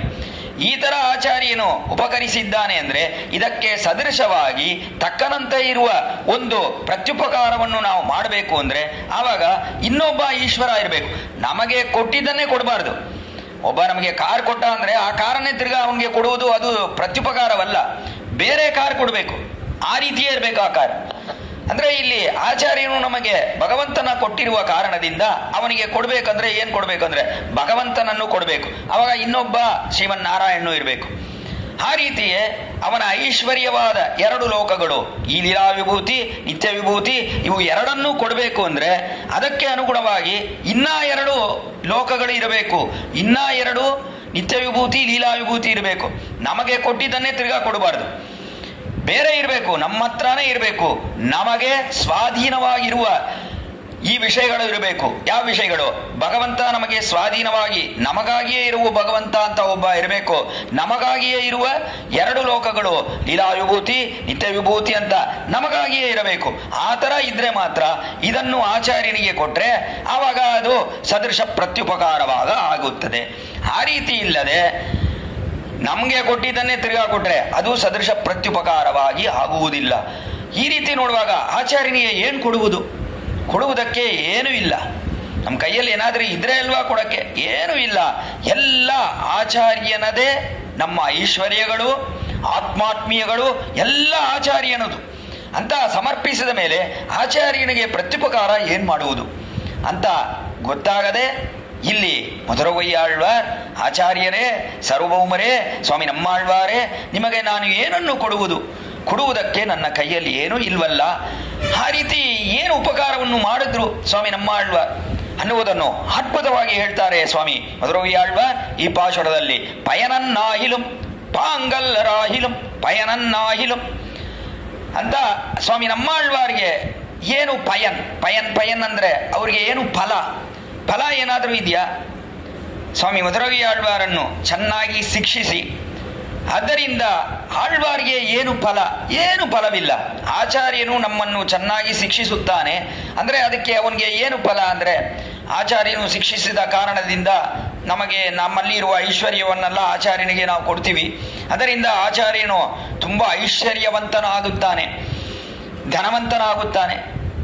ಅದು ಅವನಿಗೆ ಫಲವ ಅಂದ್ರೆ ಈ ತರ ಆಚಾರ್ಯನು ಶಿಷ್ಯನಲ್ಲಿರುವ ಐಶ್ವರ್ಯವೆಲ್ಲ ನಮಗೆ ಬರಬೇಕು ಅಂತ ಉಪದೇಶ ಮಾಡಿದ್ರೆ ಆವಾಗ ಅವನು ಆಚಾರ್ಯನೂ ಆಗಿ ಇರುವ ಯೋಗ್ಯತೆಯೇ ಅವನಿಗೆ ಇಲ್ಲ ಅನ್ನುವುದೇ ಅಭಿಪ್ರಾಯ.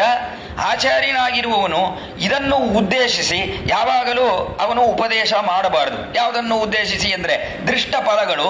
ನಮಗೆ ಐಶ್ವರ್ಯ ಸಿಗತ್ತೆ, ಇವನು ಯಾವುದೋ ಒಂದು ಬಂಗ್ಲಾ ಕೊಡ್ತಾನೆ, ಕಾರ್ ಕೊಡ್ತಾನೆ, ಇದನ್ನೆಲ್ಲ ನೋಡಿ ಅವನಿಗೆ ಉಪದೇಶ ಮಾಡುವುದು, ಅವನಿಗೆ ಪಂಚಸಂಸ್ಕಾರ ಮಾಡುವುದು ಅನ್ನುವುದು ಅದು ಆಚಾರ್ಯ ಕೃತ್ಯವಲ್ಲ. ಅವಾಗ ಅವನು ಆಚಾರ್ಯನು ಅನ್ನುವ ಆ ಸ್ಥಾನವೇ ಅವನಿಗೆ ಇರುವುದಿಲ್ಲ. ಆಚಾರ್ಯನು ಯಾವುದಕ್ಕಾಗಿ ಉಪದೇಶ ಮಾಡುತ್ತಾನೆ ಅಂದರೆ, ಈ ಒಂದು ಜೀವಾತ್ಮ ಅದು ಚೆನ್ನಾಗಿ ಶಿಕ್ಷಣೆ ಪಟ್ಟು ಅದು ಚೆನ್ನಾಗಿ ಭಗವಂತನಿಗೆ ಮಂಗಳಾಶಾಸನ ಮಾಡಬೇಕು. ಅದು ಒಂದೇ ಅಭಿಪ್ರಾಯದಿಂದ ಆಚಾರ್ಯನು ಉಪದೇಶಿಸಬೇಕು ತನ್ನ ಶಿಷ್ಯನಿಗೆ. ಅವನಿಗೆ ಏನು ಫಲ ಅಂದರೆ ಯಾವ ಫಲವೂ ಇಲ್ಲ. ಇವನು ಭಗವಂತನಿಗೆ ಮಂಗಳಾಶಾಸನ ಮಾಡುವುದೇ ನಮಗೆ ಫಲ ಅಂತ ಹೇಳಿ ಉಪದೇಶ ಮಾಡುತ್ತಾನಲ್ಲ ಆಚಾರ್ಯ, ಅವನೇ ಉತ್ತಮವಾದ ಆಚಾರ್ಯ. ಆ ರೀತಿ ಇರುವ ಆಚಾರ್ಯ ಸಾರ್ವಭೌಮರೇ ಸ್ವಾಮಿ ನಮ್ಮಾಳ್ವಾರ್. ಇವರಿಗೆ ಯಾವುದಾದ್ರು ಪ್ರಯೋಜನವಿದೆಯಾ ಅಂದರೆ ಯಾವ ಪ್ರಯೋಜನವೂ ಇಲ್ಲ. ಮಧುರವಿಯಾಳ್ವಾರ್ಗೆ ಉಪದೇಶ ಮಾಡಿದ್ರು, ಲೋಕಕ್ಕೆಲ್ಲ ಉಪದೇಶ ಮಾಡಿದ್ದಾರೆ ಸ್ವಾಮಿ ನಮ್ಮಾಳ್ವಾರ್ ತಮ್ಮ ದಿವ್ಯ ಪ್ರಬಂಧದ ಮೂಲಕ ಅಂತ ಅಂದರೆ, ಆ ಒಂದು ಉಪದೇಶ ಮಾಡಿರುವ ಸ್ವಾಮಿ ನಮ್ಮಾಳ್ವಾರ್ಗೆ ಏನು ಫಲ ಅಂದರೆ ಯಾವ ಫಲವೂ ಇಲ್ಲ. ಅವರಿಗೆ ಪಯನನ್ರಾಹಿಲು, ಫಲವಿಲ್ಲದೆ ಉಪದೇಶ ಮಾಡುವ ಒಂದು ಸ್ವಭಾವವನ್ನುವುದು ಅದು ಸ್ವಾಮಿ ನಮ್ಮಾಳ್ವಾರಿಗೆ ಇದೆ. ಈ ರೀತಿ ಉಪದೇಶ ಮಾಡಿದ್ದಾರೆ ಅವರು. ಯಾವ ರೀತಿ ಅಂದರೆ, ಸೀತಾದೇವಿಯು ಆ ಕಾಲದಲ್ಲಿ ರಾವಣನಿಗೆ ಉಪದೇಶ ಮಾಡಿದ್ಲಲ್ಲ, ಆದ್ದರಿಂದ ಅವಳಿಗೆ ಏನು ಫಲ ಅಂದರೆ ಯಾವ ಫಲವೂ ಇಲ್ಲ. ಮಿತ್ರಮೌಪೈಕುಂ ಕರ್ತುಂ ರಾಮಸ್ಥಾನಂ ಪರೀಪ್ಸತ ವದಂ ಚ ನಿಚ್ಚತಾಘೋರಂ ತ್ವಯಾಸೌ ಪುರುಷ ಋಷಭ ಅಂತ ಸೀತಾದೇವಿ ರಾಮನನ್ನು ಬಿಟ್ಟು ಅಲ್ಲಿ ಅಶೋಕವನಿಗೆಯಲ್ಲಿ ಇದ್ಲಲ್ಲ 10 ತಿಂಗಳು ಇದ್ಲಲ್ಲ, ಅದು 10 ತಿಂಗಳು ಇದ್ದದ್ದಕ್ಕೆ ಪ್ರಯೋಜನವೇನು ಅಂದರೆ, ಸುಂದರಿ ರಘುನಾಥಸ್ಯ ಸುರಸ್ತ್ರೀ ದುಃಖ ಶಾಂತಯೇ ಅಂತ ಸುರಸ್ತ್ರೀಗಳು ದೇವಸ್ತ್ರೀಗಳ ದುಃಖವನ್ನು ಅದನ್ನೆಲ್ಲ ಹೋಗಿಸಬೇಕು. ಅವರನ್ನು ಕಾರಾಗೃಹದಲ್ಲಿ ಇಟ್ಟಿದ್ದಾನೆ ರಾವಣ. ಆ ಕಾರಾಗೃಹ ವಾಸವನ್ನು ಅವರಿಗೆ ತೊಲಗಿಸಬೇಕು ಅನ್ನುವ ಅಭಿಪ್ರಾಯದಿಂದಲೇ ಸೀತಾದೇವಿ ಅಲ್ಲಿ ರಾವಣ ಭವನದಲ್ಲಿ ಇವಳೇ ಹೋಗಿ ಇದ್ದಳು. ಅಲ್ಲಿ ಇವಳು ಕಾರಾಗೃಹ ವಾಸವನ್ನು ಇವಳು ಮಾಡಿದ್ಲು. ಆ ದೇವಸ್ತ್ರೀಗಳ ಜೊತೆ ಇವಳು ಕಾರಾಗೃಹ ವಾಸವನ್ನು ಮಾಡಿದ್ಲು. ಅದರಿಂದ ಅಲ್ಲಿ ಹೋಗಿದ್ಲಲ್ಲ, ಅಲ್ಲಿ ಹೋಗಿರುವಾಗ 10 ತಿಂಗಳು ಇದ್ಲು. 10 ತಿಂಗಳು ಇರುವುದಕ್ಕೆ ಏನು ಪ್ರಯೋಜನ ಅಂದರೆ, ರಾವಣನಿಗೆ 10 ತಲೆ ಇತ್ತು. ಆ 10 ತಲೆಗಳಿಗೆ ಉಪದೇಶ ಮಾಡೋಣ. ಒಂದು ತಲೆಯಾದರೂ ಸರಿ, ಸೀತಾದೇವಿ ಮಾಡಿರುವ ಉಪದೇಶ ಸರಿಯೇ, ಅದನ್ನು ನಾವು ಕೇಳಬಹುದು ಅನ್ನುವ ಅಭಿಪ್ರಾಯ ಒಂದು ತಲೆಗೆ ಬಂದರೂ ಕೂಡ ಅದು ಸರಿ ಅಂತ ಅಲ್ಲಾಡಿಸಿದ್ರೆ ಉಳಿದ ತಲೆಗಳು ಅಲ್ಲಾಡಿಸುತ್ತೆ. ಒಂದು ತಲೆ, ಒಂದು ಬೆರಳನ್ನು ನಾವು ಅಲ್ಲಾಡಿಸಿದ್ರೆ ಎಲ್ಲ ಬೆರಳುಗಳು ಆಡುತ್ತಲ್ಲ, ಆ ರೀತಿಯ ಉಳಿದ ತಲೆಗಳು 9 ತಲೆಗಳು ಸರಿ ನೀನು ಹೇಳೋದನ್ನು ಕೇಳುತ್ತೇನೆ ಅಂತ ಹೇಳಿದ್ರೆ ಅಷ್ಟೇ ಪ್ರಯೋಜನ ಸಾಕು. ನಾವು ಹೇಳುವ ಉಪದೇಶ ಅದನ್ನು ಇವನು ಕೇಳಿದ್ರೆ ಸಾಕು ಅನ್ನುವ ಒಂದೇ ಅಭಿಪ್ರಾಯದಿಂದಲೇ ಅಲ್ಲಿ ಉಪದೇಶ ಮಾಡಿದ್ಲು ಸೀತಾದೇವಿಯು. ಬೇರೆ ಏನು ಪ್ರಯೋಜನ ಅವಳಿಗೆ? ಏನು ಪ್ರಯೋಜನ? ಯಾವ ಪ್ರಯೋಜನವೂ ಇಲ್ಲ. ಅವಳಿಗೆ ನೋಡಿದ್ರೆ ಎಷ್ಟು ದುಃಖ. ಅವಳಿಗೆ ರಾಮನನ್ನು ಬಿಟ್ಟು ಬಂದಿದ್ದಾಳೆ. ಇಲ್ಲಿ 700 ಆ ರಾಕ್ಷಸಿಗಳು ಅವರುಗಳೆಲ್ಲ ತರ್ಜನ ಬತ್ಸರಗಳನ್ನೆಲ್ಲ ಮಾಡಿ ಹಿಂಸಿಸುತ್ತಾ ಇದ್ದಾರೆ ಈ ಸೀತಾದೇವಿಯನ್ನು. ಆ ಥರ ಎಷ್ಟು ಒಂದು ದುಃಖ ಇಲ್ಲಿ. ರಾವಣನ್ನು ಬಿಟ್ಟು ಈ ರಾಕ್ಷಸಿಗಳ ಮಧ್ಯ ಇದ್ಕೊಂಡು ರಾವಣ ಬೇರೆ ಆಗಾಗ ಬಂದು ಇಲ್ಲಿ ನನಗೆ ನೀನು ಹೆಂಡತಿಯಾಗು ಅಂತ ನಿರ್ಬಂಧ ಮಾಡ್ತಾನೇ ಇದ್ದಾನೆ ರಾವಣ. ಇಷ್ಟೆಲ್ಲ ಕಷ್ಟಗಳು ಇರುವಾಗಲೂ ಅಲ್ಲಿ ಹೋಗಿದ್ದು ರಾವಣನನ್ನು ಚೆನ್ನಾಗಿರುವವನಾಗಿ ಮಾಡಬೇಕು, ಅದೊಂದೇ ಪ್ರಯೋಜನ, ಬೇರೆ ಏನೂ ಇಲ್ಲ. ಇವ್ರಿಗೆ ಏನು ಪ್ರಯೋಜನ ಅಂದರೆ ಯಾವ ಪ್ರಯೋಜನವೂ ಇಲ್ಲ ಸೀತಾದೇವಿಗೆ. ಆ ಥರ ಇರುವ ಒಂದು ದಶೆಯಲ್ಲೂ ಕೂಡ ಸೀತಾದೇವಿ ಉಪದೇಶ ಮಾಡಿದ್ಲಲ್ಲ, ಮಿತ್ರಮೌಪೈಕುಂ ಕರ್ತುಂ, ನೀನು ರಾಮನ ಜೊತೆ ಹೋಗಿ ಸ್ನೇಹವನ್ನು ಬೆಳೆಸು, ಮಿತ್ರನಾಗಿ ಆಗು, ಅಷ್ಟೇ ಸಾಕು, ಬೇರೆ ಏನು ಬೇಡ. ರಾಮನ ಕಾಲಲ್ಲಿ ಹೋಗಿ ಬಿಡುವುದು ಅದೂ ಬೇಡ. ಹೋಗಿ ಅವನ ಜೊತೆ ನಾನು ನಿನಗೆ ಮಿತ್ರನಾಗಿರುತ್ತೇನೆ, ನಿನ್ನ ಜೊತೆ ನಾನು ಸ್ನೇಹವನ್ನು ಮಾಡುತ್ತೇನೆ ಅಂತ ಹೇಳಿದ್ರೆ ಅಷ್ಟೇ ಸಾಕು.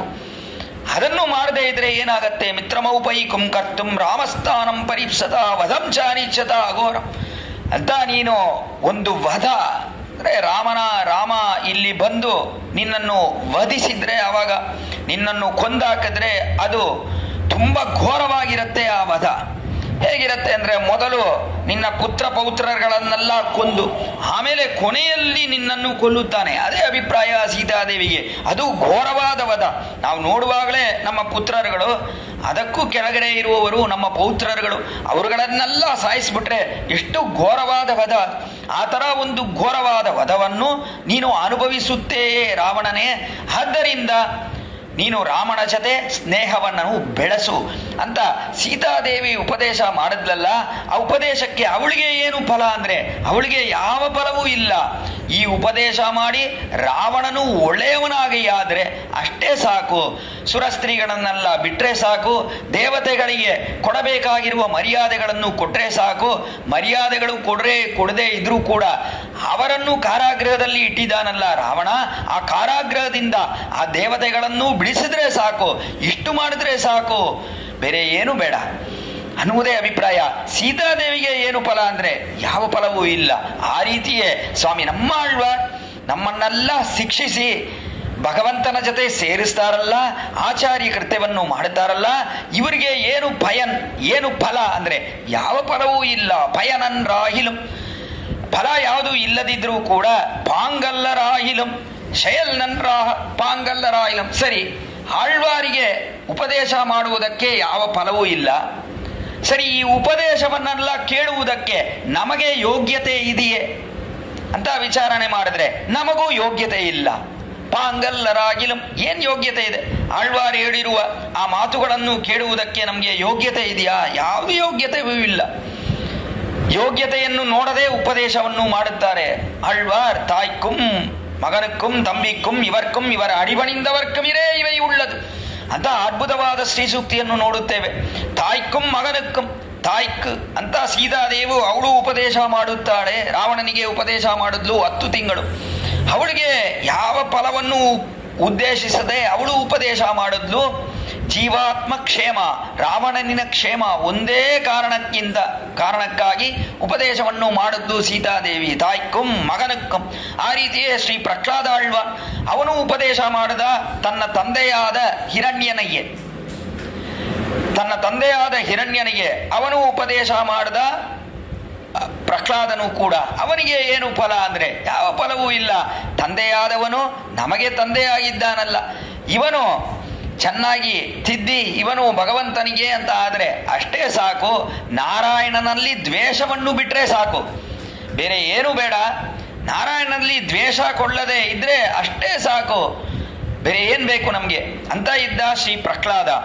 ಆ ರೀತಿಯೇ ತಾಯ್ಕು ಮಗನಕ್ಕಂ ತಂಬಿಕ್ಕಂ ಶ್ರೀ ವಿಭೀಷಣನು ಅವನು ಉಪದೇಶ ಮಾಡಿದ ರಾವಣನಿಗೆ. ಪ್ರದೀಯತಾಂ ದಾಶರಥಾಯ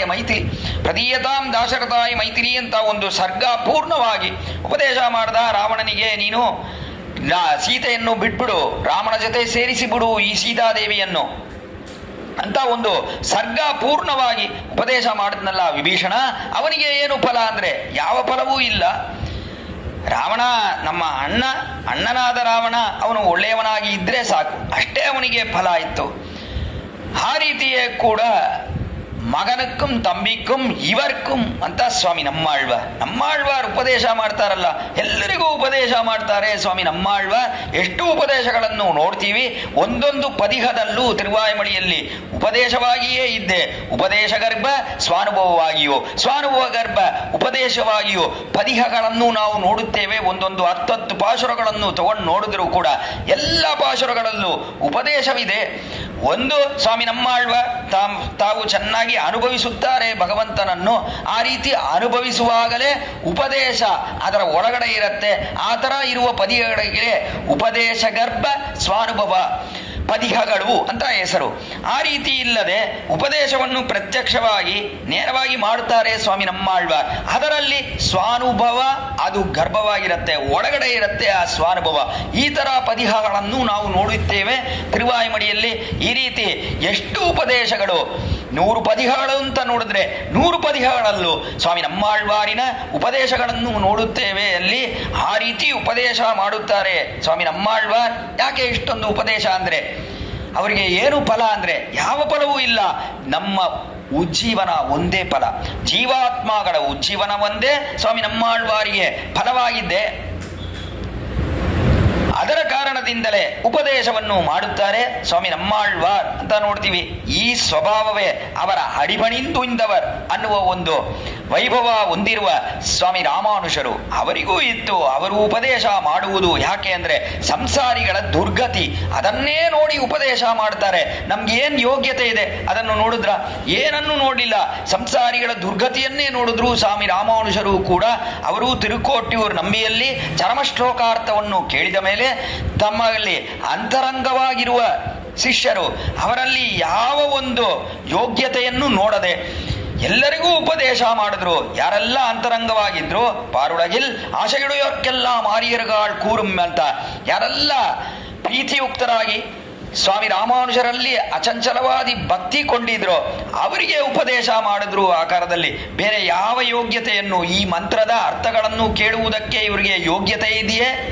ನಾವು ಈ ಅರ್ಥಗಳನ್ನೆಲ್ಲ ಹೇಳಿದ್ರೆ ಅದನ್ನ ಅನುಷ್ಠಾನ ಪರ್ಯಂತವಾಗಿ ಇವರು ಮಾಡ್ತಾರೆ? ಈ ವಿಚಾರಗಳು ಯಾವುದನ್ನೂ ಮಾಡಲಿಲ್ಲ.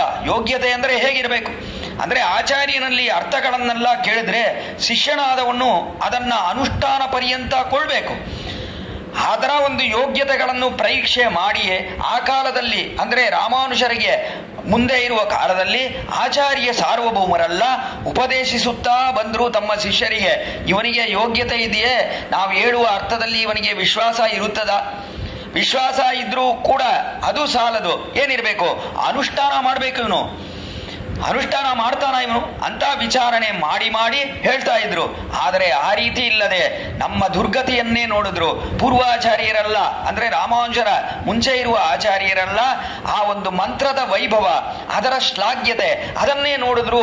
ಚರ್ಮಶ್ಲೋಕಕ್ಕೆ ಎಷ್ಟು ವೈಭವ ಇದೆ ಅದನ್ನು ನೋಡಿ ನೋಡಿ ಯಾರಿಗೆ ಇದನ್ನು ಉಪದೇಶ ಮಾಡಬೇಕು ಅಂತ ನೋಡ್ತಾ ಬಂದ್ರು. ಉತ್ತಮ ಅಧಿಕಾರಿಗಳಿಗೆ ಮಾತ್ರ ನಾವು ಇದನ್ನು ಉಪದೇಶ ಮಾಡಬೇಕೇ ವಿನಃ ಯಾರ್ಯಾರಿಗೋ ಇದನ್ನು ಉಪದೇಶ ಮಾಡಬಾರದು ಅಂತ ಕೊಂಡಿದ್ರು ಆಚಾರ್ಯರಲ್ಲ. ಆದರೆ ಸ್ವಾಮಿ ರಾಮಾನುಜರು ಬಂದ ಮೇಲೆ ಅವರು ನೋಡಿದ್ರು ಮಂತ್ರದ ಒಂದು ವೈಭವವನ್ನು ನೋಡಿದ್ರೆ ಸಂಸಾರಿಗಳ ದುರ್ಗತಿಯನ್ನು ಯಾರು ನೋಡ್ತಾರೆ? ಇವರು ಇಷ್ಟು ಕೆಳಗೆ ಇದ್ದಾರಲ್ಲ ಈ ಸಂಸಾರಿಗಳು, ಇವರುಗಳಿಗೆ ಈ ಮಂತ್ರ ಅರ್ಥವನ್ನು ಹೇಳಿದ್ರೆ ಆಮೇಲೆ ಒಂದು ಕಾಲದಲ್ಲಿ ಇವರುಗಳು ಅದನ್ನು ಕೇಳಿ ಕೇಳಿ ಅದರಲ್ಲಿ ವಿಶೇಷವಾದ ವಿಶ್ವಾಸವನ್ನು ಕೊಂಡು ಆಮೇಲೆ ಇವರುಗಳು ಅದನ್ನು ಅನುಷ್ಠಾನ ಪರ್ಯಂತವಾಗಿ ಮಾಡಿ ಭಗವಂತನನ್ನು ಲಭಿಸಬಹುದಲ್ಲ ಅನ್ನುವ ಒಂದೇ ನಮ್ಮ ದುರ್ಗತಿಯನ್ನು ನೋಡಿ ಉಪದೇಶ ಮಾಡಿದ್ರಲ್ಲ ಸ್ವಾಮಿ ರಾಮಾನುಜರು. ಆ ರೀತಿಯೇ ಕೂಡ ಸ್ವಾಮಿ ನಮ್ಮಾಳ್ವಾರ್ ಅವರೇ ಆಚಾರ್ಯರು. ಸ್ವಾಮಿ ರಾಮಾನುಜರಿಗೆ ಆಚಾರ್ಯರು ಸ್ವಾಮಿ ನಮ್ಮಾಳ್ವಾರ್. ಮಾರನ್ ಅಡಿಪಣಿಂದು ಉಯ್ದವರ್ ಅಂತಾನೆ ಸ್ವಾಮಿ ರಾಮಾನುಜರಿಗೆ ಹೆಸರು.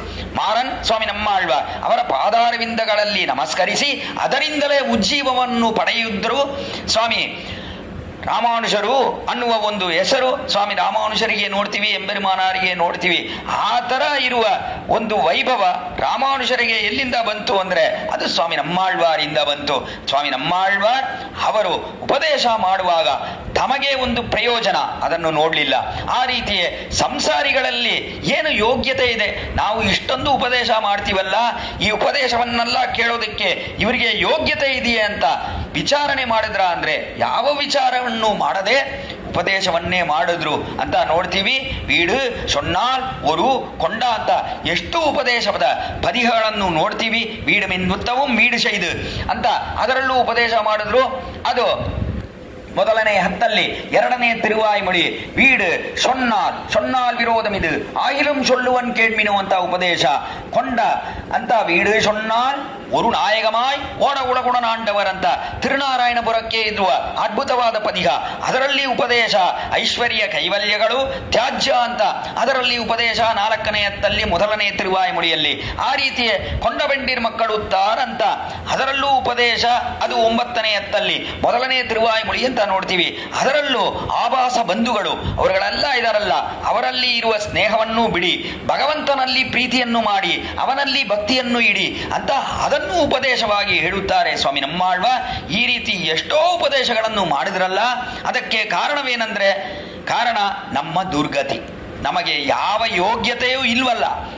ಆ ಕಾರಣದಿಂದಲೇ ಉಪದೇಶ ಮಾಡಿದ್ರು. ಪಯನನ್ನಾಹಿಲುಂ ಪಾಂಗಲ್ಲರಾಯಿಲುಂ ಪಾಂಗಲ್ಲರ್ ಅಂದ್ರೆ ಯಾವ ಯೋಗ್ಯತೆಯೂ ಇಲ್ಲದಿದ್ದ ಕಾರಣದಿಂದಲೇ ಉಪದೇಶವನ್ನು ಮಾಡಿದ್ರು ಸ್ವಾಮಿ ನಮ್ಮಾಳ್ವಾರ್. ನಮಗೆ ಏನ್ ಯೋಗ್ಯತೆ ಅಂದ್ರೆ ಯೋಗ್ಯತೆ ಇಲ್ಲ ಅಲ್ವಾ, ಅದೇ ಯೋಗ್ಯತೆ. ಯೋಗ್ಯತೆಯೇ ಇಲ್ಲ ಅನ್ನುವುದೇ ನಮಗೆ ಯೋಗ್ಯತೆ. ಈ ಒಂದು ವಿಷಯವನ್ನು ನಾವು ಅರಿಯುವುದಕ್ಕೆ ಯೋಗ್ಯತೆಯೇ ಇಲ್ಲ ಅಂದ್ರೆ ತಿರುವಾಯ್ಮೊಳಿ ಆ ಪಾಶುರಗಳನ್ನು ನಾವು ಅಭ್ಯಸಿಸಲು ನಮಗೆ ಯಾವ ಯೋಗ್ಯತೆಯೂ ಇಲ್ಲ ಅನ್ನುವ ಒಂದೇ ಯೋಗ್ಯತೆ, ಅದನ್ನೇ ಕೊಂಡು ಉಪದೇಶ ಮಾಡಿದ್ದಾರೆ. ಅಂದರೆ ಅದೇ ವಿಶೇಷ ಅಂತ ನೋಡ್ತೀವಿ.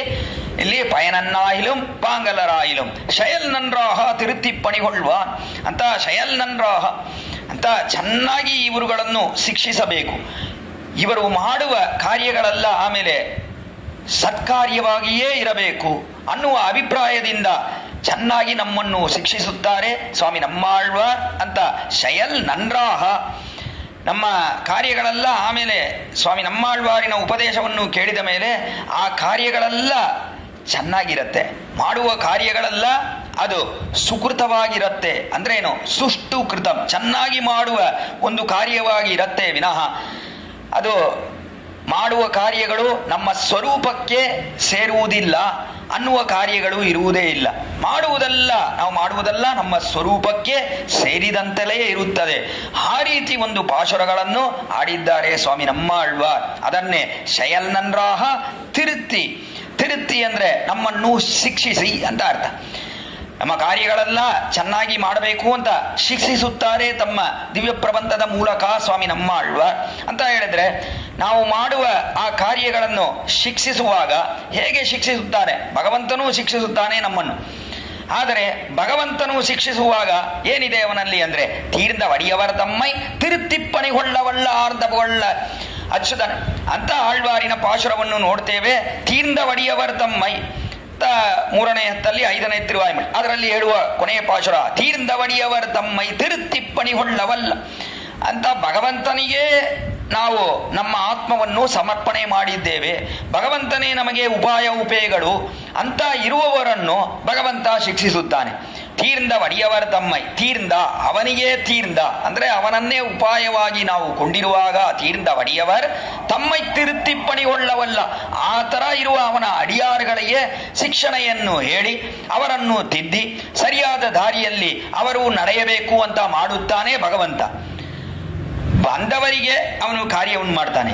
ಅದೇ ತಾನೇ ಮಾಡುವುದು. ವಿಭೀಷಣನೂ ಬಂದ ಆಕಾಶದಲ್ಲಿ, ರಾಮನೇ ನಾನು ನಿನ್ನ ಜೊತೆ ಸೇರುತ್ತೇನೆ, ನೀನೇ ಉಪೇಯ, ನನಗೆ ರಾಜ್ಯದಲ್ಲಿ ಆಸೆ ಇಲ್ಲ, ಎಲ್ಲರನ್ನೂ ಬಿಟ್ಟು ಬಂದಿದ್ದೇನೆ ಅಂತ. ಪರಿತ್ಯಕ್ತ ಮಯಾಲಂಕ ಮಿತ್ರಾಣಿ ಚ ಧನಾನಿ ಚ ಭವದ್ಗತಮ್ಮೆ ರಾಜ್ಯಂ ಚ ಜೀವಿತಂ ಚ ಸುಖಾನಿ ಚ ಅಂತ ಎಲ್ಲವನ್ನೂ ಬಿಟ್ಟು ಬಂದಿದ್ದೇನೆ ನಿನ್ನ ಪಾದಾರವಿಂದಗಳಲ್ಲಿ ಸೇರುವುದಕ್ಕಾಗಿ ಅಂತ ವಿಭೀಷಣ ಆಳ್ವಾನ್ ಸೇರಿದವನ್ನು ಸೇರಿಸಿಕೊಂಡು ಅವನಿಗೆ ಎಷ್ಟೋ ವಿಶೇಷವಾದ ಕಾರ್ಯಗಳನ್ನೆಲ್ಲ ರಾಮನು ಮಾಡ್ದ ಅಂತ ನೋಡ್ತೀವಿ.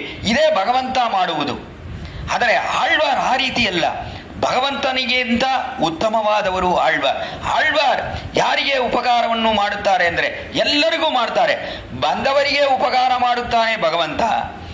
ಆದರೆ ಆಳ್ವಾರ್ ಆ ರೀತಿ ಇಲ್ಲದೆ ಶಿಕ್ಷಿಸುವುದು ಅಂತ ಅಂದ್ರೆ ಎಲ್ಲರನ್ನೂ ಶಿಕ್ಷಿಸುತ್ತಾರೆ ತಮ್ಮ ದಿವ್ಯ ಪ್ರಬಂಧದ ಮೂಲಕ. ಅವನು ಐಶ್ವರ್ಯಾರ್ಥಿಯಾಗಿರಬಹುದು, ಕೈವಲ್ಯಾರ್ಥಿಯಾಗಿರಬಹುದು, ಸ್ವರ್ಗಾರ್ಥಿಯಾಗಿರಬಹುದು, ಮೋಕ್ಷಾರ್ಥಿಯಾಗಿರಬಹುದು, ಯಾವ ರೀತಿ ಅಧಿಕಾರಿಯಾಗಿದ್ರೂ ಕೂಡ ಅವನನ್ನೂ ಶಿಕ್ಷಿಸುತ್ತಾರೆ ಆಳ್ವಾರ್ ತಮ್ಮ ಪಾಶುರದ ಮೂಲಕ. ಇದೇ ಆಳ್ವಾರಿಗೆ ಇರುವ ಒಂದು ವಿಶೇಷವಾದ ವೈಭವ. ಭಗವಂತನಿಗೆ ಈ ವೈಭವ ಇಲ್ಲ. ಅವನೇ ಉಪಾಯ ಉಪೇಯ ಅಂತ ಇದ್ದವರಿಗೆ ಮಾತ್ರ ಭಗವಂತ ಶಿಕ್ಷಣೆಯನ್ನು ಮಾಡಿ ಅವರನ್ನು ಸೇರಿಸಿಕೊಳ್ಳುತ್ತಾನೆ ತನ್ನ ಪಾದಾರವಿಂದಗಳಲ್ಲಿ. ಆ ರೀತಿ ಇಲ್ಲದೆ ಸ್ವಾಮಿ ಆಳ್ವಾರ್ ನಮ್ಮಾಳ್ವಾರ್ ಯಾರನ್ನೂ ಬಿಡದೆ ಎಲ್ಲರನ್ನೂ ಶಿಕ್ಷಿಸಿ ಭಗವಂತನ ಜೊತೆ ಸೇರಿಸಬೇಕು ಅನ್ನುವ ಒಂದೇ ಅಭಿಪ್ರಾಯದಿಂದ ಇರುವವರ ಆಳ್ವಾರ್. ಆ ಕಾರಣದಿಂದಲೇ ಆಳ್ವಾರಿಗೆ ಇಷ್ಟೊಂದು ವೈಭವ. ಭಗವಂತನಿಗಿಂತ ಒಂದು ವೈಭವ ಅಂತ ನೋಡಿದ್ರೆ ಅದು ಸ್ವಾಮಿ ನಮ್ಮಾಳ್ವಾರಿಗೆ ಇರುವ ವೈಭವ ಒಂದೇ ಅಂತ ನೋಡ್ತೀವಿ. ಶಯಲ್ ನನ್ರಾಹ ತಿರುತ್ತಿ ಪಣಿಗೊಳ್ವಾರ್ ಅಂತ ಅವರ ಒಂದು ಕೈಂಕರ್ಯವನ್ನು ಸ್ವೀಕರಿಸುತ್ತಾರೆ ಸ್ವಾಮಿ ನಮ್ಮಾಳ್ವಾರ್. ಆ ರೀತಿಯೇ ಭಗವಂತನಿಗೂ ಕೈಂಕರ್ಯ ಮಾಡುವಂತೆ ಮಾಡುತ್ತಾರೆ ಸ್ವಾಮಿ ನಮ್ಮಾಳ್ವಾರ್. ಶಯಲ್ ನನ್ರಾಹ ತಿರುತ್ತಿ ಪಣಿಗೊಳ್ವಾನ್. ಅವರು ಯಾರಂದ್ರೆ ಕುಯಿಲ್ ನಿನ್ನಾರ್ ಪೊಳಿಲ್ ಶೂಳ್ ಕುರುಹೂರ್ ನಂಬಿ. ಕುಯಿಲ್ ನಿನ್ರಾರ್ ಪೊಳಿಲ್ ಶೂಳ್ ಅಂತ ಇಲ್ಲಿ ಕುಯಿಲ್ಗಳು, ಕೋಗಿಲೆಗಳು ಎಷ್ಟೋ ಇದೆ ಈ ತಿರುಕುರುಹೂರಲ್ಲಿ. ಏನು ಒಂದು ವೈಭವ, ಆಳ್ವಾರಿನ ವೈಭವ ಅಂತ ಹೇಳಿದ್ರೆ ಈ ಕೋಗಿಲೆಗಳೆಲ್ಲ ಇದೆಯಲ್ಲ, ಇಲ್ಲಿ ಎಷ್ಟೋ ಪಕ್ಷಿಗಳು. ಇಲ್ಲಿ ಕುಯಿಲ್ ನಿನ್ರಾರ್ ಅಂತ ಕೋಗಿಲೆಗಳನ್ನು ಹೇಳಿದ್ರು ಕೂಡ ಎಲ್ಲ ಪಕ್ಷಿಗಳನ್ನು ಇಲ್ಲಿ ಸೇರಿಸಿಕೊಳ್ಳಬಹುದು. ಈ ಪಕ್ಷಿಗಳನ್ನು ತಿದ್ದಿಸುತ್ತಾರೆ ಸ್ವಾಮಿ ನಮ್ಮಾಳ್ವಾರ್. ಇವುಗಳನ್ನು ಶಿಕ್ಷಿಸುತ್ತಾರೆ. ಯಾವ ರೀತಿ ಅಂದ್ರೆ ಪಕ್ಷಿಗಳು ಕೂಡ ಯಾವಾಗಲೂ ಕೃಷ್ಣ ಕೃಷ್ಣ ಕೃಷ್ಣ ಕೃಷ್ಣ ಅಂತಾನೆ ಹೇಳ್ತಾ ಇರುತ್ತೆ. ಇಲ್ಲಿರುವ ಪಕ್ಷಿಗಳು ಕೂಡ ಆಳ್ವಾರಿನ ಏನು ಒಂದು ವಿಶೇಷವಾದ ಒಂದು ವೈಭವ ಅಂದರೆ ಕೇವಲ ಮನುಷ್ಯರುಗಳನ್ನು ಮಾತ್ರ ಶಿಕ್ಷಿಸುವುದಿಲ್ಲ ಆಳ್ವಾರ್, ಪಕ್ಷಿಗಳನ್ನು ಅದಕ್ಕೂ ಉಪದೇಶ ಮಾಡಿ. ಏನು ಉಪದೇಶ ಅಂದರೆ ಪಕ್ಷಿಗಳಿಗೆ ಏನು ಜ್ಞಾನವಿರುತ್ತೆ? ಆಳ್ವಾರನ ಉಪದೇಶವನ್ನು ಕೇಳಕ್ಕೆ ಜ್ಞಾನ ಇರುತ್ತೆ, ಮನುಷ್ಯರಾದ ನಮಗೆ ಇಲ್ಲ. ಪಕ್ಷಿಗಳಿಗೆ ಎಲ್ಲಿಂದ ಜ್ಞಾನ ಇರುತ್ತೆ ಆಳ್ವಾರಿನ ಉಪದೇಶವನ್ನು ಕೇಳಕ್ಕೆ? ಅಂದರೆ ಆಳ್ವಾರ್ ಯಾವಾಗಲೂ ಭಗವಂತನನ್ನು ಹೆಸರನ್ನು ಹೇಳಿ ಹೇಳಿ ಹೇಳಿ ಈ ಪಕ್ಷಿಗಳಿಗೂ ಅದೇ ಸ್ವಭಾವ ಬಂದಿದೆ. ಇಲ್ಲಿರುವ ಪಕ್ಷಿಗಳಿಗೂ ಕೂಡ ಈ ಗಿಣಿಗಳಿಗೆಲ್ಲ ಇದೆಯಲ್ಲ, ಗಿಣಿಗಳಿಗೆ ಏನು ಸ್ವಭಾವ ಅಂದರೆ ನಾವು ಏನು ಹೇಳ್ತೀವೋ ಅದನ್ನೇ ತಿರ್ಗಾ ಹೇಳುತ್ತೆ. ಅದು ಗಿಣಿಗಳಿಗೆ ಉಂಟಾದ ಒಂದು ಆಶ್ಚರ್ಯವಾದ ಒಂದು ವೈಭವ. ಆ ರೀತಿಯೇ ಇಲ್ಲಿರುವ ಕೋಗಿಲೆಗಳು ಕೂಡ ಅವುಗಳು ಆಳ್ವಾರ್ ಹೇಳುವ ಆ ಒಂದು ಭಗವಂತನ ನಾಮಗಳು, ಹೆಸರುಗಳು ಅದನ್ನೇ ಹೇಳುತ್ತದೆ. ಇಲ್ಲಿರುವುದು ಕೂಡ ಊರುಂ ನಾಡುಂ ಉಲಗಮುಂ ತನ್ನೈಪ್ಪೋಲ್ ಅವನುடைய பேரும் தார்களுமே பிதத்த கற்புவானிடரி ಅಂತ ಆಳ್ವಾರಿನ ಪಾಶುರವನ್ನೇ ನಾವು ನೋಡುತ್ತೇವೆ. ಊರುಂ ನಾಡುಂ ಉಲಗಮುಂ ತನ್ನೈಪ್ಪೋಲ್ ಅಂತ ಈ ಊರೇನು, ಆ ರೀತಿಯೇ ಈ ಲೋಕವೇನು, ಈ ಲೋಕದಲ್ಲಿ ಇರುವವರೆಲ್ಲ ಆಳ್ವಾರಾಗೆ ಆಗಬೇಕು, ಅವನ ನಾಮವನ್ನೇ ಹೇಳಬೇಕು, ಅವನ ಹೆಸರನ್ನು ಅಂದರೆ ಭಗವಂತನ ಹೆಸರನ್ನೇ ಹೇಳಬೇಕು ಅಂತ ಒಂದು ಶಿಕ್ಷಣೆ ಆಳ್ವಾರ್ ಮಾಡಿದ್ದಾರೆ. ಆ ಕಾರಣದಿಂದ ಇಲ್ಲಿರುವ ಕೋಗಿಲೆಗಳು ಕೂಡ ಅವುಗಳು ಆಶ್ಚರ್ಯವಾಗಿ ಭಗವಂತನ ಹೆಸರುಗಳನ್ನೇ ಹೇಳುತ್ತದೆ. ಅಷ್ಟೊಂದು ವೈಭವ ಇದೆ ಈ ಕೋಗಿಲೆಗಳಿಗೆ ಅಂತ ಹೇಳಿದ್ರೆ ಮನುಷ್ಯರುಗಳು ಹೇಳುವುದು ಅಸಾಧ್ಯವೇ? ಖಂಡಿತ ಹೇಳ್ತಾರೆ ಅನ್ನುವುದೇ ಅಭಿಪ್ರಾಯ. ಕೊಯಿಲ್ ನಿನ್ನ ಪುಳಿಲ್ ಶೂಳ್ ಕುರುಹೂರ್ ನಂಬಿ ಅದರ ಇರುವ ಆಶ್ಚರ್ಯವಾದ ಎಷ್ಟೋ ಉದ್ಯಾನವನಗಳು, ಆ ಉದ್ಯಾನವನಗಳೆಲ್ಲ ಇರುವ ಈ ಒಂದು ತಿರುಕುರುಹೂರ್ ಆಳ್ವಾರ್ ತಿರುನಗರಿ. ಈ ಆಳ್ವಾರ್ ತಿರುನಗರಿಗೆ ನಿರ್ವಾಹಕರಾಗಿದ್ದಾರೆ ಸ್ವಾಮಿ ನಮ್ಮಾಳ್ವಾರ್. ಅವರನ್ನು ಕುರುಹೂರ್ ನಂಬಿ ಅಂತ ಹೇಳ್ತಾರೆ ಇಲ್ಲಿ ಮಧುರೈ ಆಳ್ವಾರ್. ನಂಬಿ ಅಂದ್ರೆ ಏನರ್ಥ ಅಂದ್ರೆ ಪೂರ್ತಿ ಅದು ಹೊಂದಿರುವವರು, ಪೂರ್ಣರಾಗಿದ್ದಾರೆ. ಯಾರು ಪೂರ್ಣರಂದ್ರೆ ಸ್ವಾಮಿ ನಮ್ಮಾಳ್ವಾರ್ ಪೂರ್ಣರು. ಯಾವ ರೀತಿ ಇವರಿಗೆ ಪೂರ್ತಿ ಇದೆ ಅಂದ್ರೆ ಎಲ್ಲರನ್ನೂ ಇವರು ಚೆನ್ನಾಗಿ ಶಿಕ್ಷಿಸುತ್ತಾರೆ ತಮ್ಮ ದಿವ್ಯ ಪ್ರಬಂಧ ಮೂಲಕ. ಏನು ಕರ್ತವ್ಯಾಂಶಗಳು ನಮಗಿದೆ ಅದನ್ನೆಲ್ಲ ಹೇಳಿ ಭಗವಂತನಿಗೆ ಇವನು ಹಾಡಾಗಬೇಕು, ಇವನು ಭಗವಂತನಿಗೆ ಕೈಂಕರ್ಯ ಮಾಡಬೇಕು ಅಂತ ಎಲ್ಲರನ್ನೂ ಶಿಕ್ಷಿಸುವ ಒಂದು ಸಾಮರ್ಥ್ಯ ಸ್ವಾಮಿ ನಮ್ಮಾಳ್ವಾರಿಗಿದೆ. ಆದ್ದರಿಂದ ಇವರು ಪೂರ್ಣರು. ಕುರುಹೂರ್ ನಂಬಿ ಅಂದ್ರೆ ಪೂರ್ಣರಂತ ಅರ್ಥ. ಯಾವ ರೀತಿ ಇವರು ಪೂರ್ಣರಾಗಿದ್ದಾರೆ ಅಂದ್ರೆ ಮನುಷ್ಯರುಗಳು ಇವರುಗಳನ್ನು ತಿದ್ದಿಸಿ ಭಗವಂತನ ಜೊತೆ ಸೇರಿಸಬೇಕು ಅನ್ನುವ ಅಭಿಪ್ರಾಯದಲ್ಲಿದ್ದಾರೆ ಸ್ವಾಮಿ ನಮ್ಮಾಳ್ವಾರ್. ಮನುಷ್ಯರು ಮಾತ್ರ ಅಲ್ಲ, ಕುಯಿಲ್ ನಿನ್ನ ಆದ್ದರಿಂದ ನಂಬಿ ಅಂತ ಪಕ್ಷಿಗಳಿದೆಯಲ್ಲ ಅವುಗಳು ಭಗವಂತನ ಹೆಸರನ್ನೇ ಹೇಳಬೇಕು. ಭಗವಂತನ ಹೆಸರನ್ನೇ ಹೇಳ್ತಾ ಇದ್ರೆ ಪಕ್ಷಿಗಳಿಗೆ ಏನಾಗತ್ತೆ ಅಂದ್ರೆ ಭಗವಂತನ ಕೃಪೆ ಬರುತ್ತೆ. ಕೃಪೆ ಬಂದು ಅವುಗಳು ಕೂಡ ಒಂದು ಕಾಲ ವಿಶೇಷದಲ್ಲಿ ಭಗವಂತನ ಜೊತೆ ಸೇರುತ್ತದೆ. ಅಂದರೆ ಭಗವಂತನ ಜೊತೆ ಅವುಗಳು ಪರಮಪದದಲ್ಲಿ ಹೋಗಿ ಸೇರುತ್ತದೆ ಅನ್ನುವ ಅಭಿಪ್ರಾಯದಿಂದಲೇ ಸ್ವಾಮಿ ನಮ್ಮಾಳ್ವಾರ್ ತಮ್ಮ ಪಾಶುರಗಳಲ್ಲಿ ಎಷ್ಟೋ ಭಗವಂತನ ಹೆಸರುಗಳನ್ನು ಹೇಳಿ ಹೇಳಿ ಈ ಪಕ್ಷಿಗಳನ್ನು ಶಿಕ್ಷಿಸುತ್ತಿದ್ದಾರೆ. ಆಳ್ವಾರ್ ಅಂದ್ರೆ ಇವರೇ ಪೂರ್ಣರು. ಆದ್ದರಿಂದ ಕುರುಹೂರ್ ನಂಬಿ ಅಂತ ಹೇಳಿ ಕೊಯಿಲ್ ನಿನ್ನ ಟೊಳಿಲ್ ಶೂಲ್ ಕುರುಹೂರ್ ನಂಬಿ ಮುಯಲ್ಗಿನ್ನೇನ್ ಉಂದನ್ ಮೊಯ್ಗಳ ಕಣ್ಬೈ. ಮುಯಲ್ಗಿನ್ರೇನ್ ನಾನು ಪ್ರಯತ್ನ ಪಡುತ್ತಿದ್ದೇನೆ. ಮುಯಲ್ದ ಅಂದ್ರೆ ಪ್ರಯತ್ನ ಮಾಡುವುದು ಅಂತ ಅರ್ಥ. ಪ್ರಯತ್ನಿಸುತ್ತಿದ್ದೇನೆ ಯಾವುದಕ್ಕೆ ಅಂತೆ ನಿಮ್ಮ ಪಾದಾರವಿಂದಗಳಲ್ಲಿ ನನಗೆ ಭಕ್ತಿ ಬರಬೇಕು. ಮುಯಲ್ಗಿನ್ರೇನ್ ಉಂದನ್ ಮೊಯ್ಗಳರ್ಕ ಅನ್ಬಯೇ. ಅನ್ಬಯೇ ಅಂದ್ರೆ ಅನ್ಬು ಅಂದ್ರೆ ಭಕ್ತಿ. ಸ್ವಾಮಿ ನಮ್ಮಾಳ್ವಾರೇ ನಿಮ್ಮ ಪಾದಾರವಿಂದಗಳಲ್ಲಿ ನನಗೆ ಭಕ್ತಿ ಬರಬೇಕು, ಅದಕ್ಕೆ ನಾನು ಪ್ರಯತ್ನಿಸುತ್ತಿದ್ದೇನೆ. ಭಕ್ತಿ ಬಂದಿದೆಯಾ ಅಂದ್ರೆ ಅದು ತುಂಬಾ ಶ್ರಮ. ನಿಮ್ಮ ಪಾದಾರವಿಂದಗಳಲ್ಲಿ ಭಕ್ತಿ ಬಂದ್ರೆ ಏನ್ ಮಾಡಬೇಕು ಅಂದ್ರೆ ನಾನು ನಿಮಗೆ ಸದೃಶವಾಗಿ ಒಂದು ಪ್ರತ್ಯುಪಕಾರವನ್ನು ಮಾಡಬೇಕು. ಸದೃಶ ಪ್ರತ್ಯುಪಕಾರ ಮಾಡುವುದಕ್ಕೆ ನನ್ನ ಕೈಯಲ್ಲಿ ಏನೂ ಇಲ್ವೇ? ಅದಕ್ಕೆ ಏನ್ ಬೇಕು ಅಂದ್ರೆ ಇನ್ನೊಬ್ಬ ಈಶ್ವರ ಇರಬೇಕು. ಅದನ್ನು ಕೆಳಗಡೆನೆ ವಿಣ್ಣಪ್ಪಿಸಿದೆ ಅಡಿಯನ್. ಇನ್ನೊಬ್ಬ ಈಶ್ವರ ಇರಬೇಕು, ಭಗವಂತ ಶ್ರೀಮನ್ನಾರಾಯಣನು ಇನ್ನೊಬ್ಬ ಇರಬೇಕು. ಆ ರೀತಿಯೇ ಇನ್ನ ಎರಡು ವಿಭೂತಿಗಳು, ಐಶ್ವರ್ಯ ಇರಬೇಕು, ಲೀಲಾ ವಿಭೂತಿ ಇರಬೇಕು, ಪರಮಪದ ನಿತ್ಯ ವಿಭೂತಿ ಇರಬೇಕು. ಇವುಗಳು ಇದ್ರೆ ಮಾತ್ರ ನಿಮಗೆ ಸದೃಶ ಪ್ರತ್ಯುಪಕಾರ ಮಾಡಕ್ಕೆ ಸಾಧ್ಯ. ಇಲ್ಲದಿದ್ದರೆ ಈ ಒಂದು ದೊಡ್ಡ ಉಪಕಾರಕ್ಕೆ ಎಲ್ಲಿಂದ ಸದೃಶ ಪ್ರತ್ಯುಪಕಾರ ಮಾಡುವುದು? ಅದು ಅಸಾಧ್ಯ. ಅದಕ್ಕೆ ಪ್ರಯತ್ನ ಪಡ್ತಾ ಇದ್ದೀನಿ, ಪ್ರಯತ್ನ ಪಡ್ತಾನೆ ಇರಬೇಕು. ಮುಯಲ್ಗಿನ್ರೇನ್ ಅದನ್ನ ಪ್ರಯತ್ನಿಸುತ್ತಿದ್ದೇನೆ ಅಂತ ಹೇಳ್ಬೋದೇ ವಿನಃ ಯಾವತ್ತೂ ನಾನು ನಿಮಗೆ ಸದೃಶವಾಗಿ ಒಂದು ಪ್ರತ್ಯುಪಕಾರ ಮಾಡುವುದು ಅನ್ನುವುದು ಅಸಾಧ್ಯವೇ ಅನ್ನುವ ಒಂದು ಅದ್ಭುತವಾದ ವಿಷಯವನ್ನೇ ಇಲ್ಲಿ ಮಧುರಗವಿಯಾಳ್ವಾರ್ ಈ ಪಾಶುರದ ಮೂಲಕ 10ನೇ ಪಾಶುರದ ಮೂಲಕ ನಮಗೆ ಹೇಳುತ್ತಿದ್ದಾರೆ. ಕಾರಣ ಆ ಒಂದು ಉಪಕಾರ, ಆಳ್ವಾರ್ ಮಾಡಿರುವ ಉಪಕಾರ ಪಯನನ್ನಾಗಿಲಂ, ಅವರಿಗೆ ಏನು ಫಲ ಅಂದ್ರೆ ಯಾವ ಫಲವೂ ಇಲ್ಲ. ಪಾಂಗಲರಾಯಿಲಂ, ನಮಗೆ ಆ ಒಂದು ಉಪದೇಶಗಳನ್ನು ಸ್ವೀಕರಿಸುವುದಕ್ಕೆ ನಮಗೆ ಏನಾದರೂ ಯೋಗ್ಯತೆ ಇದೆಯಾ ಅಂತ ನೋಡಿದ್ರೆ ಆ ಯೋಗ್ಯತೆಯೂ ಇಲ್ಲ ನಮಗೆ. ಆ ರೀತಿ ಇರುವಾಗ ನಮಗೆ ಯೋಗ್ಯತೆ ಇಲ್ಲ, ಆಳ್ವಾರಿಗೆ ಯಾವ ಪ್ರಯೋಜನವೂ ಇಲ್ಲ ನಮಗೆ ಉಪದೇಶ ಮಾಡುವ ಕಾರಣದಿಂದ. ಆ ರೀತಿ ಇರುವಾಗ ಯಾಕೆ ಈ ಉಪದೇಶ, ಯಾಕೆ ನಮಗೆ ಉಪದೇಶ? ನಾವು ಅಯೋಗ್ಯರಾಗಿದ್ದೇವೆ, ಆ ಥರ ಇರುವ ನಮಗೆ ಯಾಕೆ ಇಷ್ಟೊಂದು ಉಪದೇಶಗಳನ್ನು ಮಾಡಬೇಕು? ಈ ಥರ ಮಾಡಿರುವ ಆಳ್ವಾರಿಗೆ ಸದೃಶವಾಗಿ ಒಂದು ಉಪಕಾರ ಮಾಡುವುದು ಅನ್ನುವುದಕ್ಕೆ ನಮ್ಮ ಕೈಯಲ್ಲಿ ಏನೂ ಇಲ್ಲವೇ? ಅದೇ ಇಲ್ಲಿ ದುಃಖ ಮಧುರಗವಿಯಾಳ್ವಾರ್ಗೆ. ಏನಾದರೂ ಒಂದು ಉಪಕಾರ ಮಾಡೋಣ ಆಚಾರ್ಯನಿಗೆ ಅಂದರೆ ಯಾವುದೂ ಮಾಡುವುದಕ್ಕೆ ನಮಗೆ ಅಸಾಧ್ಯ. ಭಗವಂತನ ವಿಷಯದಲ್ಲಿ ಏನೋ ಒಂದು ಮಾಡಬಹುದು ಅಂತ ಇದೆ. ಏನಿದೆ ಅಂದರೆ ನಮ್ಮ ಆತ್ಮವನ್ನೇ ನಾವು ಅವನಿಗೆ ಕೊಡುತ್ತೇವೆ. ಅವನದೇ ಇರಬಹುದು, ಈ ಆತ್ಮ ಅವನದು, ಅವನ ವಸ್ತುವನ್ನು ನಾವು ಅವನಿಗೆ ಕೊಡುತ್ತೇವೆ ಅಂತ ಇದ್ರೂ ಕೂಡ ಏನೋ ಒಂದು ಕೊಡಕ್ಕೆ ಅಂತ ಏನಾದರೂ ಇದೆ. ಇಲ್ಲಿ ಆಚಾರ್ಯನಲ್ಲಿ ಕೊಡಕ್ಕೆ ಏನೂ ಇಲ್ಲ ನಮ್ಮ ಕೈಯಲ್ಲಿ ಅನ್ನುವುದೇ ವಿಷಯ ಇಲ್ಲಿ. ಅದನ್ನೇ ಆಶ್ಚರ್ಯವಾಗಿ ಆಚಾರ್ಯ ನಮಗೆ ಉಪದೇಶ ಮಾಡಿ, ಆಚಾರ್ಯನ ಉಪದೇಶವನ್ನು ಕೇಳಿ, ನನ್ನ ಆತ್ಮ ನನ್ನದಲ್ಲ, ನಾನು ಸ್ವತಂತ್ರನಲ್ಲ, ಭಗವಂತನೇ ಆಚಾರ್ಯನ ಉಪದೇಶವನ್ನು ಕೇಳಿದ ಮೇಲೆ ಭಗವಂತನೇ ಈ ಆತ್ಮವನ್ನು ನಿನಗೆ ಸಮರ್ಪಿಸುತ್ತೇನೆ, ಇದು ನಿನಗೆ ಪರತಂತ್ರವಾಗಿದೆ, ನಿನಗೆ ಶೇಷಭೂತನಾಗಿದ್ದಾನೆ ಈ ಆತ್ಮ, ಆದ್ದರಿಂದ ಈ ಆತ್ಮವನ್ನು ನಿನ್ನ ಪಾದಾರವಿಂದದಲ್ಲೇ ನಾನು ಸಮರ್ಪಿಸುತ್ತೇನೆ ಅಂತ ಹೇಳ್ತೇವೆಲ್ಲ. ಅದೇ ಶರಣಾಗತಿ ಅಂತ ನೋಡ್ತೀವಿ. ಈ ಶರಣಾಗತಿ ಶಾಸ್ತ್ರವನ್ನು ಉಪದೇಶಿಸುವವನು ಯಾರು? ಆಚಾರ್ಯನು. ಶರಣಾಗತಿ ಮಾಡುವಂತೆ ಮಾಡುವವನು ಯಾರು? ಆಚಾರ್ಯನು. ಇದೆಲ್ಲ ಮಾಡಿದ್ದಾನಲ್ಲ ಆಚಾರ್ಯನು. ಈ ಥರ ಮಾಡಿರುವ ಆಚಾರ್ಯನಿಗೆ ಏನು ಕೊಡೋದು? ಭಗವಂತನಿಗೆ ನಮ್ಮ ಆತ್ಮವನ್ನು ಕೊಡ್ತೇವೆ. ಇಷ್ಟು ದಿನ ಅದು ಅವನ ವಸ್ತುವಾಗಿರಬಹುದು, ಆದರೂ ಕೂಡ ಇಷ್ಟು ದಿನ ನಾವು ಸ್ವತಂತ್ರ ಅನ್ನುವ ಒಂದು ಅಭಿಪ್ರಾಯದಲ್ಲೇ ಇದ್ದಿದ್ದೇವೆ.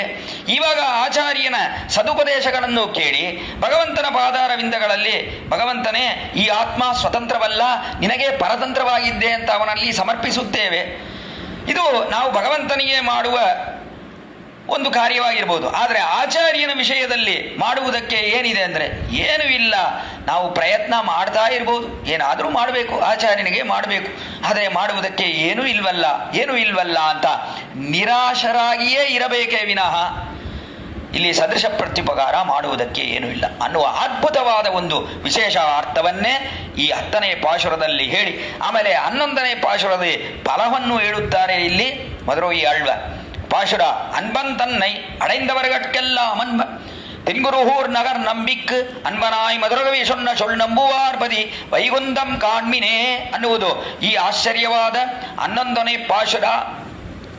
ಈ ಪಾಶುರದಲ್ಲಿ ಫಲವನ್ನು ಹೇಳುತ್ತಾರೆ ಮಧುರಗವಿಯಾಳ್ವಾರ್. ತಮ್ಮ ಹೆಸರನ್ನು ಹೇಳಿದ್ದಾರೆ ಇಲ್ಲಿ. ಏನು ಫಲ? ಈ 10 ಪಾಶುರಗಳನ್ನು ಅಭ್ಯಾಸ ಮಾಡ್ತೀವಿ ನಾವು. ಅಭ್ಯಾಸ ಮಾಡಿರುವ ಕಾರಣದಿಂದ ನಮಗೆ ಏನು ಫಲ ಅಂದ್ರೆ ಅನ್ಬನ್ ತನ್ನೈ ಅಡೈಂದವರ್ಗಕ್ಕೆல்லாம் ಅನ್ಬನ್ ಅನ್ಬನ್ ಅನ್ಬನ್ ಅಂದ್ರೆ ಪ್ರೀತಿ ಹೊಂದಿರುವವನು. ಯಾರು ಅಂದ್ರೆ ಅವನು ಭಗವಾನ್. ಭಗವಾನಿಗೆ ಎಷ್ಟೋ ಪ್ರೀತಿ ಇದೆ. ನಮ್ಮಲ್ಲಿ ಪ್ರೀತಿ ಇಲ್ವಾ? ನಮ್ಮಲ್ಲಿ ಪ್ರೀತಿ ಇದೆ ಭಗವಾನಿಗೆ. ಎಲ್ಲರಲ್ಲೂ ಪ್ರೀತಿ ಇದೆ. ಅವನು ಸಾಧಾರಣವಾಗಿದ್ದಾನೆ ಅಂದ್ರೆ ಏನು? ಎಲ್ಲರಿಗೂ ಸಮವಾಗಿದ್ದಾನೆ ಅವನು. ಎಲ್ಲರಿಗೂ ದೇವಾನಾಂ ದಾನವಾನಾಂ ಚ ಸಾಮಾನ್ಯಂ ಅಧಿದೈವತಂ ಅಂತ ದೇವತೆಗಳಿಗೂ ಅವನು ಸಮವಾಗಿದ್ದಾನೆ. ಆ ರೀತಿಯೇ ದಾನವಾನಾಂಚ ಅಂತ ಅಸುರರುಗಳಿಗೂ ಅವನು ಸಮವಾಗಿದ್ದಾನೆ. ದೇವತೆಗಳು ಅವನ ಮಕ್ಕಳೇ, ಅಸುರರುಗಳು ಅವನ ಮಕ್ಕಳೇ. ಅವನು ಎಲ್ಲರಿಗೂ ಪಿತಾವಾಗಿದ್ದಾನೆ. ಪಿತಾಸ್ಥಾನದಲ್ಲಿ ಎಲ್ಲರಿಗೂ ಇದ್ದಾನೆ ಭಗವಂತ ಶ್ರೀಮನ್ನಾರಾಯಣನು. ಅದರಿಂದ ಅವನು ಎಲ್ಲರಿಗೂ ಸಮವಾಗಿದ್ದಾನೆ. ದೇವಾನಾಂ ದಾನವಾನಾಂ ಚ ಸಾಮಾನ್ಯಂ ಅಂತ ಸಮವಾಗಿದ್ದಾನೆ ಅವನು. ಆ ರೀತಿ ಸಮವಾಗಿರುವಾಗೂ ಕೂಡ ಅವನಿಗೆ ಏನೊಂದು ವೈಭವವಿದೆ ಅಂದರೆ ರಿಪೂಣಾಮಪಿ ವತ್ಸಲಃ ಅಂತ ವಾತ್ಸಲ್ಯ ಅಂತ ಒಂದು ವಿಶೇಷವಾದ ಗುಣವಿದೆ ಅವನಿಗೆ. ಈ ವಾತ್ಸಲ್ಯ ಹೇಗಿದೆ ಅಂದರೆ ರಿಪೂಣಾಮಪಿ ಶತ್ರುಗಳಲ್ಲೂ ಕೂಡ ಅವನಿಗೆ ವಾತ್ಸಲ್ಯವಿದೆ. ರಾವಣ ಯುದ್ಧಕ್ಕಾಗಿ ಬಂದ, ರಾಮನ ಜೊತೆ ಯುದ್ಧ ಮಾಡ್ದ. ಇದು ಈ ಶ್ಲೋಕ ರಾಮಾಯಣದಲ್ಲಿ ಇರುವ ಶ್ಲೋಕವೇ. ರಿಪೂಣಾಮಪಿ ವತ್ಸಲಃ ಅಂತ ಅಲ್ಲಿ ರಾವಣ ಬಂದ, ಯುದ್ಧ ಮಾಡ್ದ, ರಾಮನ ಜೊತೆ ಯುದ್ಧ ಮಾಡ್ದ. ನಿಜವಾಗಿಯೂ ರಾಮನಿಗೆ ಎಷ್ಟು ಕೋಪ ಅಂದರೆ ರಾವಣನಲ್ಲಿ ತುಂಬ ಕೋಪ. ಕಾರಣವೇನೆಂದರೆ, ಮೊದಲು ದೇವತೆಗಳು ಅವರೂ ಶರಣಾಗತಿ ಮಾಡಿದ್ದಾರೆ. ದೇವತೆಗಳು ಎಷ್ಟೋ ಕಷ್ಟಗಳನ್ನು ಅನುಭವಿಸುತ್ತಿದ್ದಾರೆ. ರಾವಣ ಭವನದಲ್ಲಿ ಎಲ್ಲ ದೇವತೆಗಳು ಅವನಿಗೆ ಕೈಯಾಳಾಗಿದ್ದಾರೆ. ಅವನಿಗೆ ಎಷ್ಟೋ ಕೈಂಕರ್ಯಗಳನ್ನು ಮಾಡುತ್ತಿದ್ದಾರೆ ರಾವಣನಿಗೆ. ದೇವಸ್ತ್ರೀಗಳು ಅವರುಗಳು ರಾವಣನಿಗೆ ಸುಖವನ್ನು ಕೊಡಬೇಕು ಅಂತ ಕಾರಾಗೃಹದಲ್ಲಿ ಇದ್ದಾರೆ. ಈ ರೀತಿಯೆಲ್ಲ ಇರುವ ಕಾರಣದಿಂದ ರಾವಣನಲ್ಲಿ ತುಂಬ ಕೋಪ ರಾಮನಿಗೆ. ಅದು ಮಾತ್ರ ಅಲ್ಲ, ಸೀತೆಯನ್ನು ಬೇರೆ ಅಪಹರಿಸಿದ್ದಾನೆ ರಾವಣ, ಅಶೋಕವಣಿಯಲ್ಲಿ ಇಟ್ಟಿದ್ದಾನೆ. ಈ ಕಾರಣದಿಂದಲೂ ರಾಮನಿಗೆ ಬಹಳ ಕೋಪ ರಾವಣನಲ್ಲಿ. ಇಷ್ಟೊಂದು ಕೋಪ ಇರುವಾಗಲೂ ಕೂಡ ರಾವಣನು ಬಂದು ಸೇರ್ತಾನ, ನಮ್ಮ ಜೊತೆ ಸೇರ್ತಾನ ಅಂತ ಕೊನೆಯ ತನಕ ನೋಡ್ತಾನೇ ಇದ್ದಾನೆ. ಶತ್ರುಗಳಲ್ಲೂ ಕೂಡ ವಾತ್ಸಲ್ಯವಿದೆ ರಾಮನಿಗೆ. ಶತ್ರುವಾದವನು ರಾವಣನು.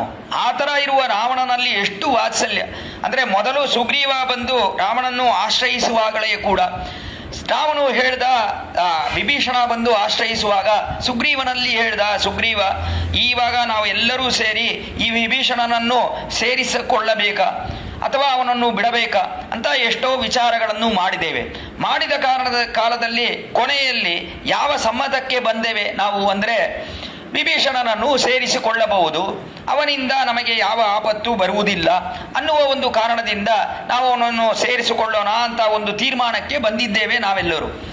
ಈ ಥರ ಬಂದಿದ್ದೇವೆ, ಹೋಗಿ ಅವನನ್ನು ಕರ್ಕೊಂಡು ಬಾ ಅಂತ ಹೇಳ್ದ ರಾಮನು. ಹೋಗು, ಅವನನ್ನು ಕರ್ಕೊಂಡು ಬಾ, ಅಲ್ಲಿ ಹೋಗಿ ನೋಡು, ವಿಭೀಷಣ ಬಂದಿದ್ದಾನ ನೋಡು ಅಂತ ಹೇಳಿ ಅವನನ್ನು ಕಳಿಸಿದ. ಆವಾಗ ರಾಮ ಸುಗ್ರೀವನು ಹೋದ. 4 ಹೆಜ್ಜೆ ಇಟ್ಟಿದ ಮೇಲೆ ರಾಮ ತಿರ್ಗಾ ಕರೆದ, ಸುಗ್ರೀವ ಇಲ್ಲಿ ಬಾ ಅಂತ ಕರೆದ. ಏನ್ ಸ್ವಾಮಿ, ಯಾಕೆ ಕರಿತಿದ್ದೀರಾ? ವಿಭೀಷಣನು ಕರ್ಕೊಂಡು ಬರೋಣ ಅಂತ ಹೋಗ್ತಾ ಇದ್ದೀನಲ್ಲ, ಯಾಕೆ ಕರಿತಿದ್ದೀರಾ ಅಂತ ಹೇಳಿ. ಹೋಗಿ ಅಲ್ಲಿ ನೋಡಿದ ಮೇಲೆ ಅಲ್ಲಿ ಬಂದಿರುವವನು ವಿಭೀಷಣ ಆಗಿದ್ರೆ ಕರ್ಕೊಂಡು ಬಾ. ಒಂದು ವೇಳೆ ರಾವಣನೇ ಬಂದಿದ್ರು ಕೂಡ ಅವನನ್ನು ಕರ್ಕೊಂಡು ಬಂದ್ಬಿಡು, ತಿರ್ಗಾ ಬರಬೇಡ, ಇಲ್ಲಿ ಬಂದು ವಿಭೀಷಣನನ್ನು ಸೇರಿಸಿಕೊಳ್ಳಬಹುದು ಅಂತ ನಾವು ತೀರ್ಮಾನ ಮಾಡಿದ್ದೇವೆ ವಿನಃ ರಾವಣನನ್ನು ಸೇರಿಸಿಕೊಳ್ಳುವುದಾ ಬೇಡವ ಅಂತ ಯೋಚನೆಯೇ ಬೇಡ. ಅಲ್ಲಿ ಹೋಗಿ ನೋಡಿ, ಒಂದು ವೇಳೆ ರಾವಣನಾಗಿದ್ರೆ ಕೂಡಲೇ ಅವನನ್ನು ಕರ್ಕೊಂಡು ಬಂದ್ಬಿಡು ಇಲ್ಲಿ ಅಂತ ರಾವಣಂ ಸ್ವಯಂ ಅಂತ ಹೇಳ್ದ ರಾಮ ಅಂತ ನೋಡ್ತೀವಿ. ಅಲ್ಲಿ ಹೋಗಿ ನೋಡು, ಅಲ್ಲಿ ಆನಯೈನಂ ಮರಿಶ್ರೇಷ್ಠ ದತ್ತಮಸ್ಯ ಅಭಯಂ ಮಯ ವಿಭೀಷಣವ ಸುಗ್ರೀವ ಯದಿವಾ ರಾವಣ ಸ್ವಯಂ ಅಂತ ಸುಗ್ರೀವನೇ ಹೋಗಿ ನೋಡಿ, ಬಂದಿರುವವನು ರಾವಣನಾಗಿದ್ರೆ ಅವನನ್ನು ಕೂಡಲೇ ಕರ್ಕೊಂಡು ಬಾ. ವಿಭೀಷಣ ಬಂದ್ರೆ ಅವನ ಜೊತೆ ಬಂದಿರುವ 4 ರಾಕ್ಷಸರುಗಳು ಅವರಿಗೆ ಉಜ್ಜೀವನವಾಗುತ್ತೆ. ರಾವಣ ಬಂದು ಸೇರಿದ್ರೆ ರಾಕ್ಷಸ ದೇಶವೇ ಉಜ್ಜೀವನ ಪಡೆಯುತ್ತದೆ. ಅದರಿಂದ ರಾವಣ ಬಂದಿದ್ರೆ ಕೂಡಲೇ ಕರ್ಕೊಂಡು ಬಾ ಅಂತ ರಾವಣನಲ್ಲಿ ಅಷ್ಟು ಪ್ರೀತಿ. ಎಷ್ಟೆಲ್ಲ ಕೋಪ ಇದೆ ರಾಮನಿಗೆ. ತನ್ನ ಭಾರ್ಯವನ್ನು ಕಾರಾಗೃಹದಲ್ಲಿ ಇಟ್ಟಿದ್ದಾನೆ, ಸೀತಾದೇವಿಯನ್ನು ಕಾರಾಗೃಹದಲ್ಲಿ ಇಟ್ಟಿದ್ದಾನೆ. ಇಷ್ಟೆಲ್ಲ ಕೋಪ ಇದ್ರೂ ಕೂಡ ಅವನನ್ನು ಕೊಲ್ಲಬಾರ್ದು, ಹೇಗಾದರೂ ಅವನನ್ನು ಸೇರಿಸಿಕೊಳ್ಳಬೇಕು. ಅದು ಹೇಗೆ ಸೇರಿಸಿಕೊಳ್ಬೇಕು? ನಮ್ಮ ತಮ್ಮನಾಗಿ ಸೇರಿಸಿಕೊಳ್ಳಬೇಕು. ರಾವಣ ಬಂದರೆ ಅವನು ನಮಗೆ ಒಂದು ತಮ್ಮ ಅಂತ ಹೇಳಬೇಕು ಅನ್ನುವ ಅಭಿಪ್ರಾಯದಲ್ಲಿದ್ದಾನೆ ರಾಮ. ಇದೆಲ್ಲ ಆಗಿದ ಮೇಲೆ ಅಲ್ಲಿ ಯುದ್ಧ ಅಂತ ಪ್ರಾರಂಭಿಸಿ ಬಂದವನು ವಿಭೀಷಣನಾಗಿಯೇ ಇದ್ದ, ರಾವಣನಾಗಿ ಇರಲಿಲ್ಲ. ರಾಮನಿಗೆ ಅದರಲ್ಲೇ ನಿರಾಶೆ. ಅಲ್ಲಿ ಯುದ್ಧ ಭೂಮಿಯಲ್ಲಿ ಹೋಗಿ ಅಲ್ಲಿ ದೊಡ್ಡ ಯುದ್ಧವನ್ನು ಮಾಡಿ ಕೊನೆಯಲ್ಲಿ ರಾವಣನು ಮೊದಲನೇ ದಿವಸ ಯುದ್ಧ ಅಂದರೆ ಮಾರನೇ ದಿವಸ ರಾವಣನ್ನು ಕೊಲ್ಲಬೇಕು ರಾಮ. ಮೊದಲನೇ ದಿವಸ ಯುದ್ಧದಲ್ಲಿ ಎಲ್ಲ ಹೋಯಿತು ರಾವಣನಿಗೆ. ಕೈಯಲ್ಲಿ ಬಿಲ್ಲಿಲ್ಲ, ಬಾಣಗಳಿಲ್ಲ, ಕುದುರೆಗಳಿಲ್ಲ, ರಥ ಇಲ್ಲ, ಅದರ ರಥವನ್ನು ಓಡಿಸುವವನು ಅವನು ಇಲ್ಲ, ಯಾರೂ ಇಲ್ಲ. ಆ ಥರ ಇರುವಾಗ ಇವತ್ತು ಹೋಗಿ ನಾಳೆ ಬಾ ಗಚ್ಚ ಅನುಜಾನಾಮಿ ರಣಾರ್ಧಿತಸ್ತಂ ಪ್ರವಿಶ್ಯ ರಾತ್ರಿಂ ಚರ ರಾಜಲಂಕ ಆಶ್ವಾಸ್ಯ ನಿರ್ಯಾಹಿ ರತಿ ಸತನ್ವಿ ತಥಾಬಲಂ ದ್ರಕ್ಷಸಿಮೇ ರಥಸ್ಥಃ ಅಂತ ಇವತ್ತು ಹೋಗು ರಾವಣ, ಹೋಗಿ ಚೆನ್ನಾಗಿ ನಿನ್ನ ಆ ಒಂದು ಎಷ್ಟೋ ಹುಣ್ಣುಗಳಿಗೆಲ್ಲ ಅದಕ್ಕೆಲ್ಲ ಚೆನ್ನಾಗಿ ಅದಕ್ಕೆ ಎಷ್ಟೋ ಔಷಧಿಗಳನ್ನೆಲ್ಲ ಹಾಕೊಂಡು ನಾಳೆ ದಿನ ಬಾ ಯುದ್ಧಕ್ಕೆ. ನಾಳೆ ದಿನ ಹೊಸ ರಥವನ್ನು ತಗೊಂಡು ಆ ರೀತಿಯೇ ಹೊಸ ಬಿಲ್ಲು ಬಾಣಗಳು ಇವುಗಳನ್ನೆಲ್ಲ ತಗೊಂಡು ನಾಳೆ ದಿನ ಬಾ ಯುದ್ಧಕ್ಕೆ, ಅವಾಗ ನಾನು ಹೊಡಿತೇನೆ ಅಂತ ಇವತ್ತು ಹೋಗಿ ನಾಳೆ ಬಾ. ಗಚ್ಚಾನು ಜಾನಾಮಿ ರಣಾರ್ಧಿತಸ್ತು, ಗಚ್ಚಾನು ಇವತ್ತು ಹೋಗು, ಗಚ್ಚ ಇವತ್ತು ಹೋಗು, ಈ ನಾಳೆ ದಿನ ಬಾ, ಅವಾಗ ಹೊಡಿತೀನಿ, ಅವಾಗ ನೋಡು ನನ್ನ ಪರಾಕ್ರಮವನ್ನು ಅಂತ ರಾಮ ಹೇಳ್ದ. ಇವತ್ತೇನು ಕಡಿಮೆನಾ? ಇವತ್ತೇ ರಾವಣನಿಗೆ ಏನೂ ಇಲ್ಲ, ಏನೂ ಇಲ್ಲದೆ ನಿರಾಯುಧ ಪಾಣಿಯಾಗಿ ನಿಂತಿದ್ದಾನೆ ಯುದ್ಧ ಭೂಮಿಯಲ್ಲಿ. ಇವತ್ತು ಹೋಗಿ ನಾಳೆ ಬಾ ಅಂತ ಯಾಕೆ ಹೇಳ್ದ ರಾಮ ಅಂದ್ರೆ ಆ ಕ್ಷಣದಲ್ಲೇ ರಾಮನಿಗೆ ಎಷ್ಟು ಬಲವಿದೆ, ಇವನ ಜೊತೆ ನಾವು ಯುದ್ಧ ಮಾಡಬಾರ್ದು ಅಂತ ಹೇಳಿ ರಾಮನೇ ನಾವಿಬ್ಬರೂ ಸ್ನೇಹಿತರಾಗಿ ಇರುವನ ಅಂತ ರಾವಣ ಹೇಳಿದ್ರೆ ಕೂಡಲೇ ರಾಮನು ಏನು ಭಾಗ್ಯ ಏನು ಭಾಗ್ಯ ಅಂತ ರಾಮನು ಹೇಳಿ ರಾವಣನ ಜೊತೆ ಸ್ನೇಹ ಮಾಡುವುದಕ್ಕೆ ರಾಮನಿಗೆ ಭಾಗ್ಯವಿಲ್ಲ. ಅವನ ಅಭಿಪ್ರಾಯ, ರಾಮನ ಅಭಿಪ್ರಾಯ, ನಮಗೆ ಭಾಗ್ಯ ಇರಬೇಕು, ರಾವಣ ಜೊತೆ ಸ್ನೇಹ ಮಾಡುವುದು ಅಂದ್ರೆ ಅದು ಅಸಾಧ್ಯವಾದ ಕಾರ್ಯ, ಅದಕ್ಕೆ ನಮಗೆ ಭಾಗ್ಯ ಇರಬೇಕು ಅನ್ನುವ ಒಂದು ಅಭಿಪ್ರಾಯದಲ್ಲಿದ್ದಾನೆ ರಾಮ. ಆದರೆ ಏನಾಯಿತು, ಮಾರನೇ ದಿವಸ ರಾಮನು ನಿರಾಶನಾಗಿ ರಾವಣನು ಬಿಲ್ಲು ಬಾಣಗಳನ್ನೆಲ್ಲ ತಗೊಂಡು ಬಂದು ಯುದ್ಧ ಭೂಮಿಗೆ ಬಂದು ಯುದ್ಧ ಮಾಡಿ ಕೊನೆಯಲ್ಲಿ ಅವನ ಪ್ರಾಣ ತ್ಯಾಗವನ್ನು ಮಾಡಿದ ಅಂತ ನೋಡ್ತೀವಿ. ಈ ರೀತಿ ರಾವಣನ ಜೊತೆ ಯುದ್ಧ ಮಾಡುವುದಕ್ಕೆ ರಾಮನಿಗೆ ಅಲ್ಲಿ ಒಂದು ಆಶೆಯೇ ಇರಲಿಲ್ಲ. ಅವನಿಗೆ ಏನಿತ್ತು, ರಾವಣನ ಜೊತೆ ಸೇರಬೇಕು, ಅವನನ್ನು ತಮ್ಮನಾಗಿ ಸ್ವೀಕರಿಸಬೇಕು ಅನ್ನುವುದೇ ಒಂದು ಅಭಿಪ್ರಾಯ ರಾಮನಿಗೆ. ಅದರಿಂದ ವಾತ್ಸಲ್ಯ, ಶತ್ರುಗಳಲ್ಲಿಯೂ ಕೂಡ ವಾತ್ಸಲ್ಯವಿತ್ತು ರಾಮನಿಗೆ. ರಿಪೂಣಾಮಪಿ ವತ್ಸಲಃ ಅಂತ ರಾಮನಿಗೆ ಅಷ್ಟೊಂದು ವಾತ್ಸಲ್ಯ ರಾವಣನಲ್ಲೂ ಇತ್ತು ಅಂತ ನೋಡ್ತೀವಿ. ಆ ಥರ ಒಂದು ಅನ್ಬು ಅದು ಭಗವಾನಿಗೆ ಇತ್ತು. ಅನ್ಬು ಅಂದ್ರೆ ಏನು, ಪ್ರೀತಿ ವಿಶೇಷ. ರಾವಣನಲ್ಲೂ ಕೂಡ ಪ್ರೀತಿ, ಅಷ್ಟೊಂದು ಪ್ರೀತಿ ವಿಶೇಷ ಇದೆ, ನಮ್ಮಲ್ಲಿ ಇದೆ ಭಗವಂತನಿಗೆ. ಆ ರೀತಿ ಎಲ್ಲರಿಗೂ ಸಮವಾಗಿ ಇದ್ದಾನೆ ಭಗವಾನ್.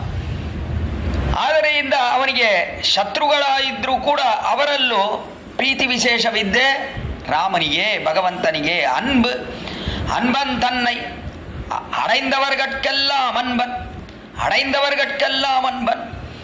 ಆ ರೀತಿ ಆಳ್ವಾರಿದಾರ ಅಂದ್ರೆ ಆ ರೀತಿ ಇಲ್ಲ, ಆಳ್ವಾರ ಆ ರೀತಿ ಇಲ್ಲ. ಯಾರಿಗೆ ಭಗವಂತನಲ್ಲಿ ಭಕ್ತಿ ಪ್ರೀತಿ ವಿಶೇಷವಿದೆಯೋ ಅವರಿಗೆ ಆಳ್ವಾರ್ ಅವರು ಪ್ರೀತಿ ವಿಶೇಷದಿಂದ ಇದ್ದಾರೆ. ಕಾರಣವೇನೆಂದ್ರೆ ಇವರು ಮಾಡುವ ಉಪದೇಶಗಳಲ್ಲ ಯಾರಿಗೆ ಪ್ರಯೋಜನ ಅಂದ್ರೆ ಭಗವಂತನಲ್ಲಿ ಪ್ರೀತಿ ಇರಬೇಕು ಮೊದಲು, ಇಲ್ಲದಿದ್ರೆ ಏನು ಪ್ರಯೋಜನ, ಏನೂ ಪ್ರಯೋಜನವಿಲ್ಲ. ಭಗವಂತ ಅವನು ಸಾಮಾನ್ಯವಾಗಿದ್ದಾನೆ, ಆದ್ದರಿಂದ ಅವನಿಗೆ ಎಲ್ಲರಲ್ಲೂ ಸ್ನೇಹವಿದೆ. ಆಳ್ವಾರಿಗೆ ಯಾರಲ್ಲಿ ಸ್ನೇಹವಿದೆ ಅಂದರೆ ಭಗವಾನಲ್ಲಿ ಯಾರಿಗೆ ಸ್ನೇಹವಿದೆಯೋ ಅವರಲ್ಲಿ ಸ್ನೇಹವಿದೆ ಆಳ್ವಾರಿಗೆ. ಅನ್ಬನ್ ತನ್னை ಅಳೆಂದವರ್ಗಕ್ಕೆல்லாம் ಅನ್ಬನ್. ಆ ಭಗವಂತನನ್ನು ಯಾರು ಉಪೇಯ ಅಂತ ಸ್ವೀಕರಿಸುತ್ತಾರೋ ಅವರಲ್ಲಿ ಪ್ರೀತಿ ವಿಶೇಷ ಕೊಂಡಿದ್ದಾರೆ ಸ್ವಾಮಿ ನಮ್ಮ ಆಳ್ವಾರ್. ಅವರಲ್ಲಿ ತುಂಬಾ ಪ್ರೀತಿ. ಆಹಾ, ಈ ರೀತಿ ಸಂಸಾರದಲ್ಲಿ ಇರುವಾಗ ಭಗವಂತನೇ ಉಪೇಯ ಅಂತ ಕೊಂಡಿದ್ದಾನಲ್ಲ ಒಬ್ಬ ಸಂಸಾರಿಕ ಸುಖಗಳನ್ನು ಅನುಭವಿಸುವಾಗ, ಆ ಥರ ಇರುವನಲ್ಲಿ ತುಂಬಾ ಪ್ರೀತಿ ಆಳ್ವಾರಿಗೆ. ಅನ್ಬನ್ ತನ್னை ಅಳೆಂದವರ್ಗಕ್ಕೆல்லாம் ಅನ್ಬನ್. தென்குருகூர் நகர் நம்பிக்கு ಅಂತ தென்குருகூர் ನಗರ್ ನಂಬಿಕ್ ಅನ್ಬನಾಯ್. ತೆನ್ಗುರುಹೂರ್ ನಗರ್ ನಂಬಿ ಅಂತ ಈ ಒಂದು ದಕ್ಷಿಣ ದೇಶದಲ್ಲಿ ಇರುವ ಆಳ್ವಾರ್ಥ ನಗರಿ ಅಥವಾ ಬಹಳ ಸುಂದರವಾಗಿರುವ ಆಳ್ವಾರ್ಥ ನಗರಿ. ತೆನ್ಗುರುಹೂರ್ ಅಂದ್ರೆ ಸೌಂದರ್ಯ ಹೊಂದಿರುವ ಆಳ್ವಾರ್ಥ ನಗರಿ. ತೆನ್ಗುರುಹೂರ್ ನಗರ್ ನಂಬಿಕ್ ಅನ್ಬನಾಯ್. ಈ ಒಂದು ದೇಶಕ್ಕೆ ಪೂರ್ಣರಾಗಿರುವ ಸ್ವಾಮಿ ನಮ್ಮ ಆಳ್ವಾರ್. ನಗರ್ ನಂಬಿಕ್ ಅನ್ಬನಾಯ್, ಅವರಲ್ಲಿ ತುಂಬಾ ಪ್ರೀತಿ ಕೊಂಡಿರುವವರು ಸ್ವಾಮಿ ಮಧುರಗೈ ಆಳ್ವಾರ್. ತೆನ್ಗುರುಹೂರ್ ನಗರ್ ನಂಬಿಕ್ ಅನ್ಬನ ಅಂತ ಎಷ್ಟೊಂದು ಪ್ರೀತಿ ಇವರಿಗೆ ಸ್ವಾಮಿ ನಮ್ಮ ಆಳ್ವಾರಲ್ಲಿ. ದೇವು ಮತ್ತರಿಯೇನ್ ಕುರುಹೂರ್ ನಂಬಿ. ಕೆಳಗಡೆನೆ ಪಾಶುರ, ಎರಡನೇ ಪಾಶುರ. ಪಾವಿ ನಿನ್ನಿಶೈ ಬಾಡಿ ತಿರಿವನೇ ತಿರಿರಂದಾಯಿலும் ದೇವ பிரானுடை கரியகோள திருகுருகூர் கரியகோள திருவுரு காண்பன்னா பெரியவன் குருகூர் நகர் நம்பிக்காருண்யா. நன்மையால் மிக்க நான்மறையாளர்கள் உண்மையாக கருதுவராದರು. ಅನ್ನಯಾಯ್ ಅತ್ತನಾಯ್ ಎನ್ನೆ ಆಂಡಿಡಂ ತನ್ಮಯ ಅಂತ ಎಷ್ಟೊಂದು ಪ್ರೀತಿ. ಸ್ವಾಮಿ ನಮ್ಮಾಳ್ವಾರೇ ನನಗೆ ತಂದೆ ತಾಯಿ. ಸ್ವಾಮಿ ನಮ್ಮಾಳ್ವಾರಿಗಿಂತ ಹೆಚ್ಚಾದ ದೇವತೆಯೇ ಇಲ್ಲ. ದೇವು ಮತ್ತರಿಯೇನ್ ಕುರುಹೂರ್ ನಂಬಿ ಬಾವಿ ನಿನ್ನಿಶೈ ಬಾಡಿತ್ತಿರಿವನ್ ಅಂತ ಸ್ವಾಮಿ ನಮ್ಮಾಳ್ವಾರಿನ ಪಾಶುರಗಳು. ಅದರ ಅದ್ಭುತವಾದ ಒಂದು ಸುಂದರವಾದ ಐಷ ಇದೆಯಲ್ಲ, ಅದನ್ನೇ ನಾನು ಹೇಳ್ತಾ ಎಲ್ಲ ಲೋಕದಲ್ಲೂ ನಾನು ಸುತ್ತಿ ಬರುತ್ತೇನೆ ಅನ್ನುವುದೇ ಸ್ವಾಮಿ ಮಧುರಗೈ ಆಳ್ವಾರಿನ ಅದ್ಭುತವಾದ ಒಂದು ಪಾಶುರ ಅಂತ ಕೆಳಗಡೆನೆ ನಾವು ಅನುಭವಿಸಿದ್ದೇವೆ ಈ ಕಣ್ಣಿನುಂಶರ್ತಾಮ ದಿವ್ಯ ಪ್ರಬಂಧದಲ್ಲಿ. ಅದರಿಂದ ಮಧುರಗೈ ಆಳ್ವಾರಿಗೆ ಯಾರು ದೇವತೆ ಪರದೇವತೆ ಅಂದರೆ ಸ್ವಾಮಿ ನಮ್ಮಾಳ್ವಾರೇ ಪರದೇವತೆ. ಅದನ್ನೇ ಇಲ್ಲಿ ಹೇಳುತ್ತಾರೆ ಸ್ವಾಮಿ ನಮ್ಮಾಳ್ವಾರ್. ಇಲ್ಲಿ ಆಚಾರ್ಯನು ಅವನು ಎಷ್ಟೊಂದು ಉಪಕಾರಗಳನ್ನೆಲ್ಲ ಮಾಡಿದ್ದಾನೆ ಅಂದರೆ ಅವನು ಎಷ್ಟೋ ತೆನ್ಗುರುಹೂರ್ ನಂಬಿಕ್ ಅನ್ಬನಾಯ್ ಅಂತ ಮಧುರವಿ ಆಳ್ವಾರ್ ಹೇಗಿದ್ದಾರೆ, ತೆಂಗುರುಹೂರ್ ನಂಬಿಯಲ್ಲಿ ಅಷ್ಟೊಂದು ಪ್ರೀತಿ. ಕಾರಣವೇನೆಂದರೆ ಎಷ್ಟೊಂದು ಜ್ಞಾನವನ್ನು ಕೊಡುತ್ತಿದ್ದಾನೆ ಆಚಾರ್ಯನು ನಮಗೆ. ಜ್ಞಾನ ಇದ್ದವರಿಗೆ, ಅಂದರೆ ಭಗವಂತನಲ್ಲಿ ಹೋಗಿ ಸೇರಿದವನಿಗೆ ಭಗವಂತ ಕೃಪೆಯನ್ನು ಮಾಡುತ್ತಾನೆ. ಆ ರೀತಿ ಇಲ್ಲದೆ ಆಚಾರ್ಯರು ಅವನು ಮಾಡುವ ಕೃತ್ಯವೇನು ಅಂದರೆ ಮೊದಲು ನಮಗೆ ಅಜ್ಞಾತ ಜ್ಞಾಪಕ ಮಾಡುತ್ತಾನೆ. ಅಂದರೆ ನಮಗೆ ಜ್ಞಾನವೇ ಇಲ್ಲದ ಒಂದು ದಶೆಯಲ್ಲೂ ಕೂಡ, ಆ ಒಂದು ಕಾಲದಲ್ಲೂ ಕೂಡ ನಮಗೆ ಜ್ಞಾನೋಪದೇಶವನ್ನು ಮಾಡಿ ಆಮೇಲೆ ಭಗವಂತನಲ್ಲಿ ಸೇರಿಸುವಂತೆ ಮಾಡುತ್ತಾನೆ. ಸಮಾಶ್ರಯಣ, ಅವನ ಜೊತೆ ಸೇರುವುದು, ಭಗವಂತನ ಜೊತೆ ಸೇರುವುದು, ಅದನ್ನೇ ಕೆಳಗಡೆ ಆತ್ಮವಿವಾಹ ಅಂತ ಹೇಳಿದೆ. ಆ ಆತ್ಮವಿವಾಹವನ್ನು ಮಾಡಿ ಆಮೇಲೆ ಎಷ್ಟೋ ಇನ್ನಷ್ಟು ಸದುಪದೇಶಗಳನ್ನು ಮಾಡಿ, ಅದನ್ನೆಲ್ಲ ಮಾಡುವವರು ಆಳ್ವಾರ್. ಸದುಪದೇಶಗಳನ್ನು ಮಾಡಿ ಆಮೇಲೆ ಕೊನೆಯಲ್ಲಿ ಇವನು ಅನುಷ್ಠಾನ ಪರ್ಯಂತ ಮಾಡುತ್ತಾನಾ ಅಂತ ಅದನ್ನೂ ನೋಡುತ್ತಾನೆ ಆಚಾರ್ಯನು. ನಮಗೆ ಅನುಷ್ಠಾನ ಪರ್ಯಂತವ ಮಿಡಬೇಕು ಆ ಉಪದೇಶಗಳು, ಕೇವಲ ಉಪದೇಶದಲ್ಲೇ ಇರಬಾರದು. ಆ ಉಪದೇಶಗಳಿಗೆ ಪ್ರಯೋಜನವೇನು? ಅನುಷ್ಠಾನವೂ ಬರುವಂತೆ ಮಾಡುವುದನೇ ಆಚಾರ್ಯನು. ಇಷ್ಟೆಲ್ಲ ಮಾಡುವುದರಿಂದ ಅವನು ಪೂರ್ಣನಾಗಿದ್ದಾನೆ. ಅದನ್ನೇ ಇಲ್ಲಿ ತೆಂಗುರುಹೂರ್ ನಂಬಿಕ್ಕ ಅನ್ಬನಾಯ್, ಇಷ್ಟೊಂದು ಪೂರ್ತಿ ಇದೆ ಆಚಾರ್ಯನಲ್ಲಿ. ಆ ಪೂರ್ತಿ ಹೊಂದಿರುವ ಆ ಆಚಾರ್ಯನು ಅವನು ಉಪದೇಶ ಮಾಡುವುದೆಲ್ಲ ಯಾವುದಕ್ಕಾಗಿ ಅಂದರೆ ಭಗವಂತನಿಗೆ ಇವನು ಮಂಗಳಾಶಾಸನ ಮಾಡಬೇಕು ಅನ್ನುವ ಕಾರಣದಿಂದಲೇ ಉಪದೇಶವನ್ನು ಮಾಡುತ್ತಾನೆ ಆಚಾರ್ಯನು. ಆ ಒಂದು ಪೂರ್ತಿ ಇವನಲ್ಲಿದೆ. ತೆಂಗುರುಹೂರ್ ನಂಬಿಕ್ ಅನ್ಬನಾಯ್, ಅವನಲ್ಲಿ ತುಂಬ ಪ್ರೀತಿ ವಿಶೇಷಗೊಂಡಿದ್ದಾರೆ. ಇಲ್ಲಿ ಸ್ವಾಮಿ ಮಧುರವಿ ಆಳ್ವಾರ್ ಅಂತ ಹೇಳ್ತಾರೆ, ಭಗವಂತನಿಗೆ ಹೇಗಿದೆ, ಜ್ಞಾನೀತು ಆತ್ಮೈವ ಮೇ ಮತ ಮಮ ಪ್ರಾಣಾಹಿ ಪಾಂಡವಾಹ ಅಂತ. ಅವನಿಗೆ ಭಗವಂತ ಅವನು ಹೇಗೆ ಕೊಂಡಿದ್ದಾನೆ ಅಂದರೆ, ಇವರುಗಳೆಲ್ಲ ನನ್ನನ್ನು ಯಾರು ಬಂದು ಆಶ್ರಯಿಸುತ್ತಾರೋ ಅವರಲ್ಲಿ ನನಗೆ ಪ್ರಾಣವಿದೆ ಅಂತ. ಜ್ಞಾನಿಗಳು ನನಗೆ ಆತ್ಮವಾಗಿದ್ದಾರೆ. ಆ ರೀತಿಯೇ ಪಾಂಡವರುಗಳು ನನಗೆ ಬಹಳಷ್ಟು ಬೇಕಾದವರಾಗಿದ್ದಾರೆ. ಮಮ ಪ್ರಾಣಾಹಿ ಪಾಂಡವಾಹ ಅಂತ, ನನ್ನ ಪ್ರಾಣ ಅಂತ ಹೇಳಿದ್ರೆ ಅದು ಪಾಂಡವರು ಅಂತ ಕೃಷ್ಣನು ಹೇಳಿದ್ದಾನೆ. ಈ ಥರ ಇರುವುದು ಅದು ಭಗವಂತನ ಕೃತ್ಯ. ಭಗವಂತ ಈ ಥರ ಇದ್ದಾನೆ, ಎಲ್ಲರ ವಿಷಯದಲ್ಲೂ ಈ ಥರ ಇದ್ದಾನೆ. ಈ ಥರ ಇರುವುದು ಅವನಿಗೆ. ಆದರೆ ಆಳ್ವಾರ್ ಹೇಗಿದ್ದಾರೆ ಅಂದರೆ ಆಚಾರ್ಯವಾನ್ ಅಂತ ಇವರೇ ನಮಗೆ ದೇವತೆ. ಮಧುರವಿ ಆಳ್ವಾರ್ ಹೇಗಿದ್ದಾರೆ, ಈ ಥರ ಭಗವಂತ ನನಗೆ ಪ್ರಾಣ, ಜ್ಞಾನಿಗಳು ನನಗೆ ಪ್ರಾಣ, ಪಾಂಡವರು ನನಗೆ ಪ್ರಾಣ ಅಂತ ಭಗವಂತ ಇದ್ದಾನೆ. ಮಧುರವಿ ಆಳ್ವಾರ್ ಹೇಗಿದ್ದಾರೆ ಅಂದರೆ ಆಚಾರ್ಯನೇ ನನಗೆ ಪ್ರಾಣ, ಇವನೇ ಸಾಕ್ಷಾತ್ ಆಚಾರ್ಯನೇ ಪರದೇವತೆ, ಇವನೇ ನನಗೆ ಪ್ರಾಣಭೂತ ಅಂತ ಇದ್ದಾರೆ ಮಧುರವಿ ಆಳ್ವಾರ್. ಯಾರವರು? ಸ್ವಾಮಿ ನಮ್ಮಾಳ್ವಾರೇ ನನಗೆ ಪ್ರಾಣಭೂತರು ಅಂತ ಇರುವವರೇ ಸ್ವಾಮಿ ಮಧುರವಿ ಆಳ್ವಾರ್. ಅದನ್ನೇ ನಂಬಿಕ್ಕ ಅನ್ಬನಾಯ್ ಅಂತ, ಕುರೂರ್ ನಂಬಿಕ್ಕ ಅನ್ಬನಾಯ್ ಮಧುರವಿ ಸೊನ್ನ ಸೊಳ್ ನಂಬುವಾರ್ ಬದಿ ವೈಗುಂದಂ ಕಾಣ್ಮಿನೆ. ಮಧುರಕವಿ ಸೊನ್ನ ಸೊಳ್, ಈ ಥರ ಹೇಳುವವರು ಯಾರು ಅಂದರೆ ಮಧುರಕವಿ ಆಳ್ವಾರ್. ಮಧುರ ಕವಿ, ಏನು ಹೆಸರು, ಸುಂದರವಾದ ಹೆಸರು, ಮಧುರ ಕವಿ ಅಂತ. ಇವರು ಆಡಿರುವ ಕಣ್ಣು ಸಿರ್ತಾಂಬ ಇದೆಯಲ್ಲ, ಅಷ್ಟು ಸುಂದರವಾದ ದಿವ್ಯ ಪ್ರಬಂಧ ಅದು.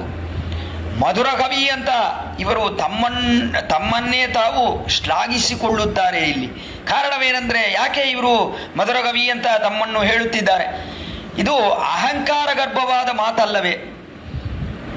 ಅಹಂಕಾರ ಕೊಂಡು ನಾನು ತುಂಬ ದೊಡ್ಡವನು, ನನ್ನ ಕವಿ ಇದೆಯಲ್ಲ ಅದು ಮಧುರ ಕವಿಯಾಗಿದ್ದೆ ಅಂತ ತಮ್ಮನ್ನು ತಾವೇ ಪ್ರಶಂಸಿಸಿಕೊಂಡರೆ ಅದು ಅಹಂಕಾರ ಗರ್ಭವಾದ ಒಂದು ಮಾತು.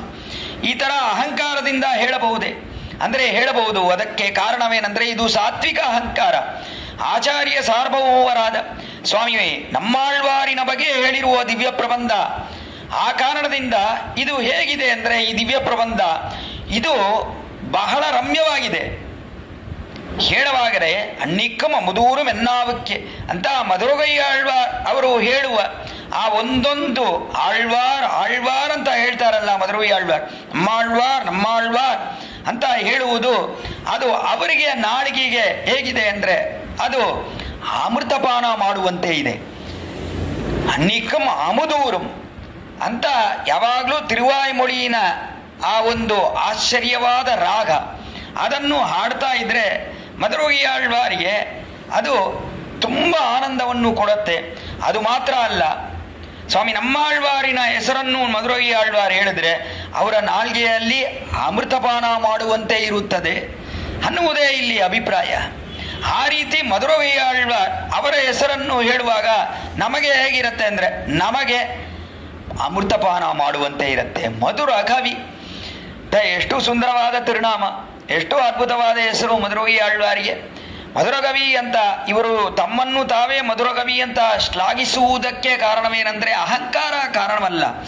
ಆದರೆ ಆಳ್ವಾರಿನ ಶ್ರೀಸೂಕ್ತಿಗಳನ್ನು ಅದನ್ನು ಹೇಳ್ತಾ ಇದ್ರೆ ಅದೇ ನನಗೆ ಮಧುರ ಕವಿಯಾಗಿದೆ, ಅದೇ ನನಗೆ ಮಧುರವಾದ ಬಹಳ ಇಂಪಾದ ಕವಿಯಾಗಿದೆ. ಆದ್ದರಿಂದ ಅದನ್ನೇ ಯಾವಾಗಲೂ ಹೇಳುವ ಕಾರಣದಿಂದಾನೇ ಮಧುರ ಕವಿ ಅಂತ ಹೇಳುತ್ತಿದ್ದಾರೆ ವಿನಃ ಇಲ್ಲಿ ಅಹಂಕಾರವಿಲ್ಲ ಸ್ವಾಮಿ ಮಧುರಗೈ ಆಳ್ವಾರಿಗೆ ಅಂತ ನಾವು ನೋಡ್ತೀವಿ. ಮಧುರಕವಿ ಸೊನ್ನ ಸೊಳ್ಳಂಬುವಾರ್ ಬದಿ ಇದನ್ನು ಹೇಳುತ್ತಿದ್ದಾರೆ ಮಧುರಗೈ ಆಳ್ವಾರ್. ಈ 10 ಪಾಶುರಗಳಲ್ಲಿ ಯಾರು ವಿಶ್ವಾಸ ಕೊಂಡಿದ್ದಾರೋ ನಂಬುವಾರ್ ಪದಿವೈಗುಂದಂ ಕಾಣ್ಮಿನೆ ಅಂತ ಯಾರೆಲ್ಲ ಇದನ್ನು ವಿಶ್ವಸಿಸುತ್ತಾರೋ, ಅಂದರೆ ಆಳ್ವಾರೇ ನಮಗೆ ಪರದೇವತೆ, ಸ್ವಾಮಿ ನಮ್ಮ ಆಳ್ವಾರೇ ನಮಗೆ ಪರದೇವತೆ ಅಂತ ಯಾರೆಲ್ಲ ಇದ್ದಾರೋ ಅವರುಗಳು ಖಂಡಿತ ವೈಕುಂಠವನ್ನು ಹೋಗಿ ಸೇರುತ್ತಾರೆ ಅಂತ ಹೇಳಿದ್ರು.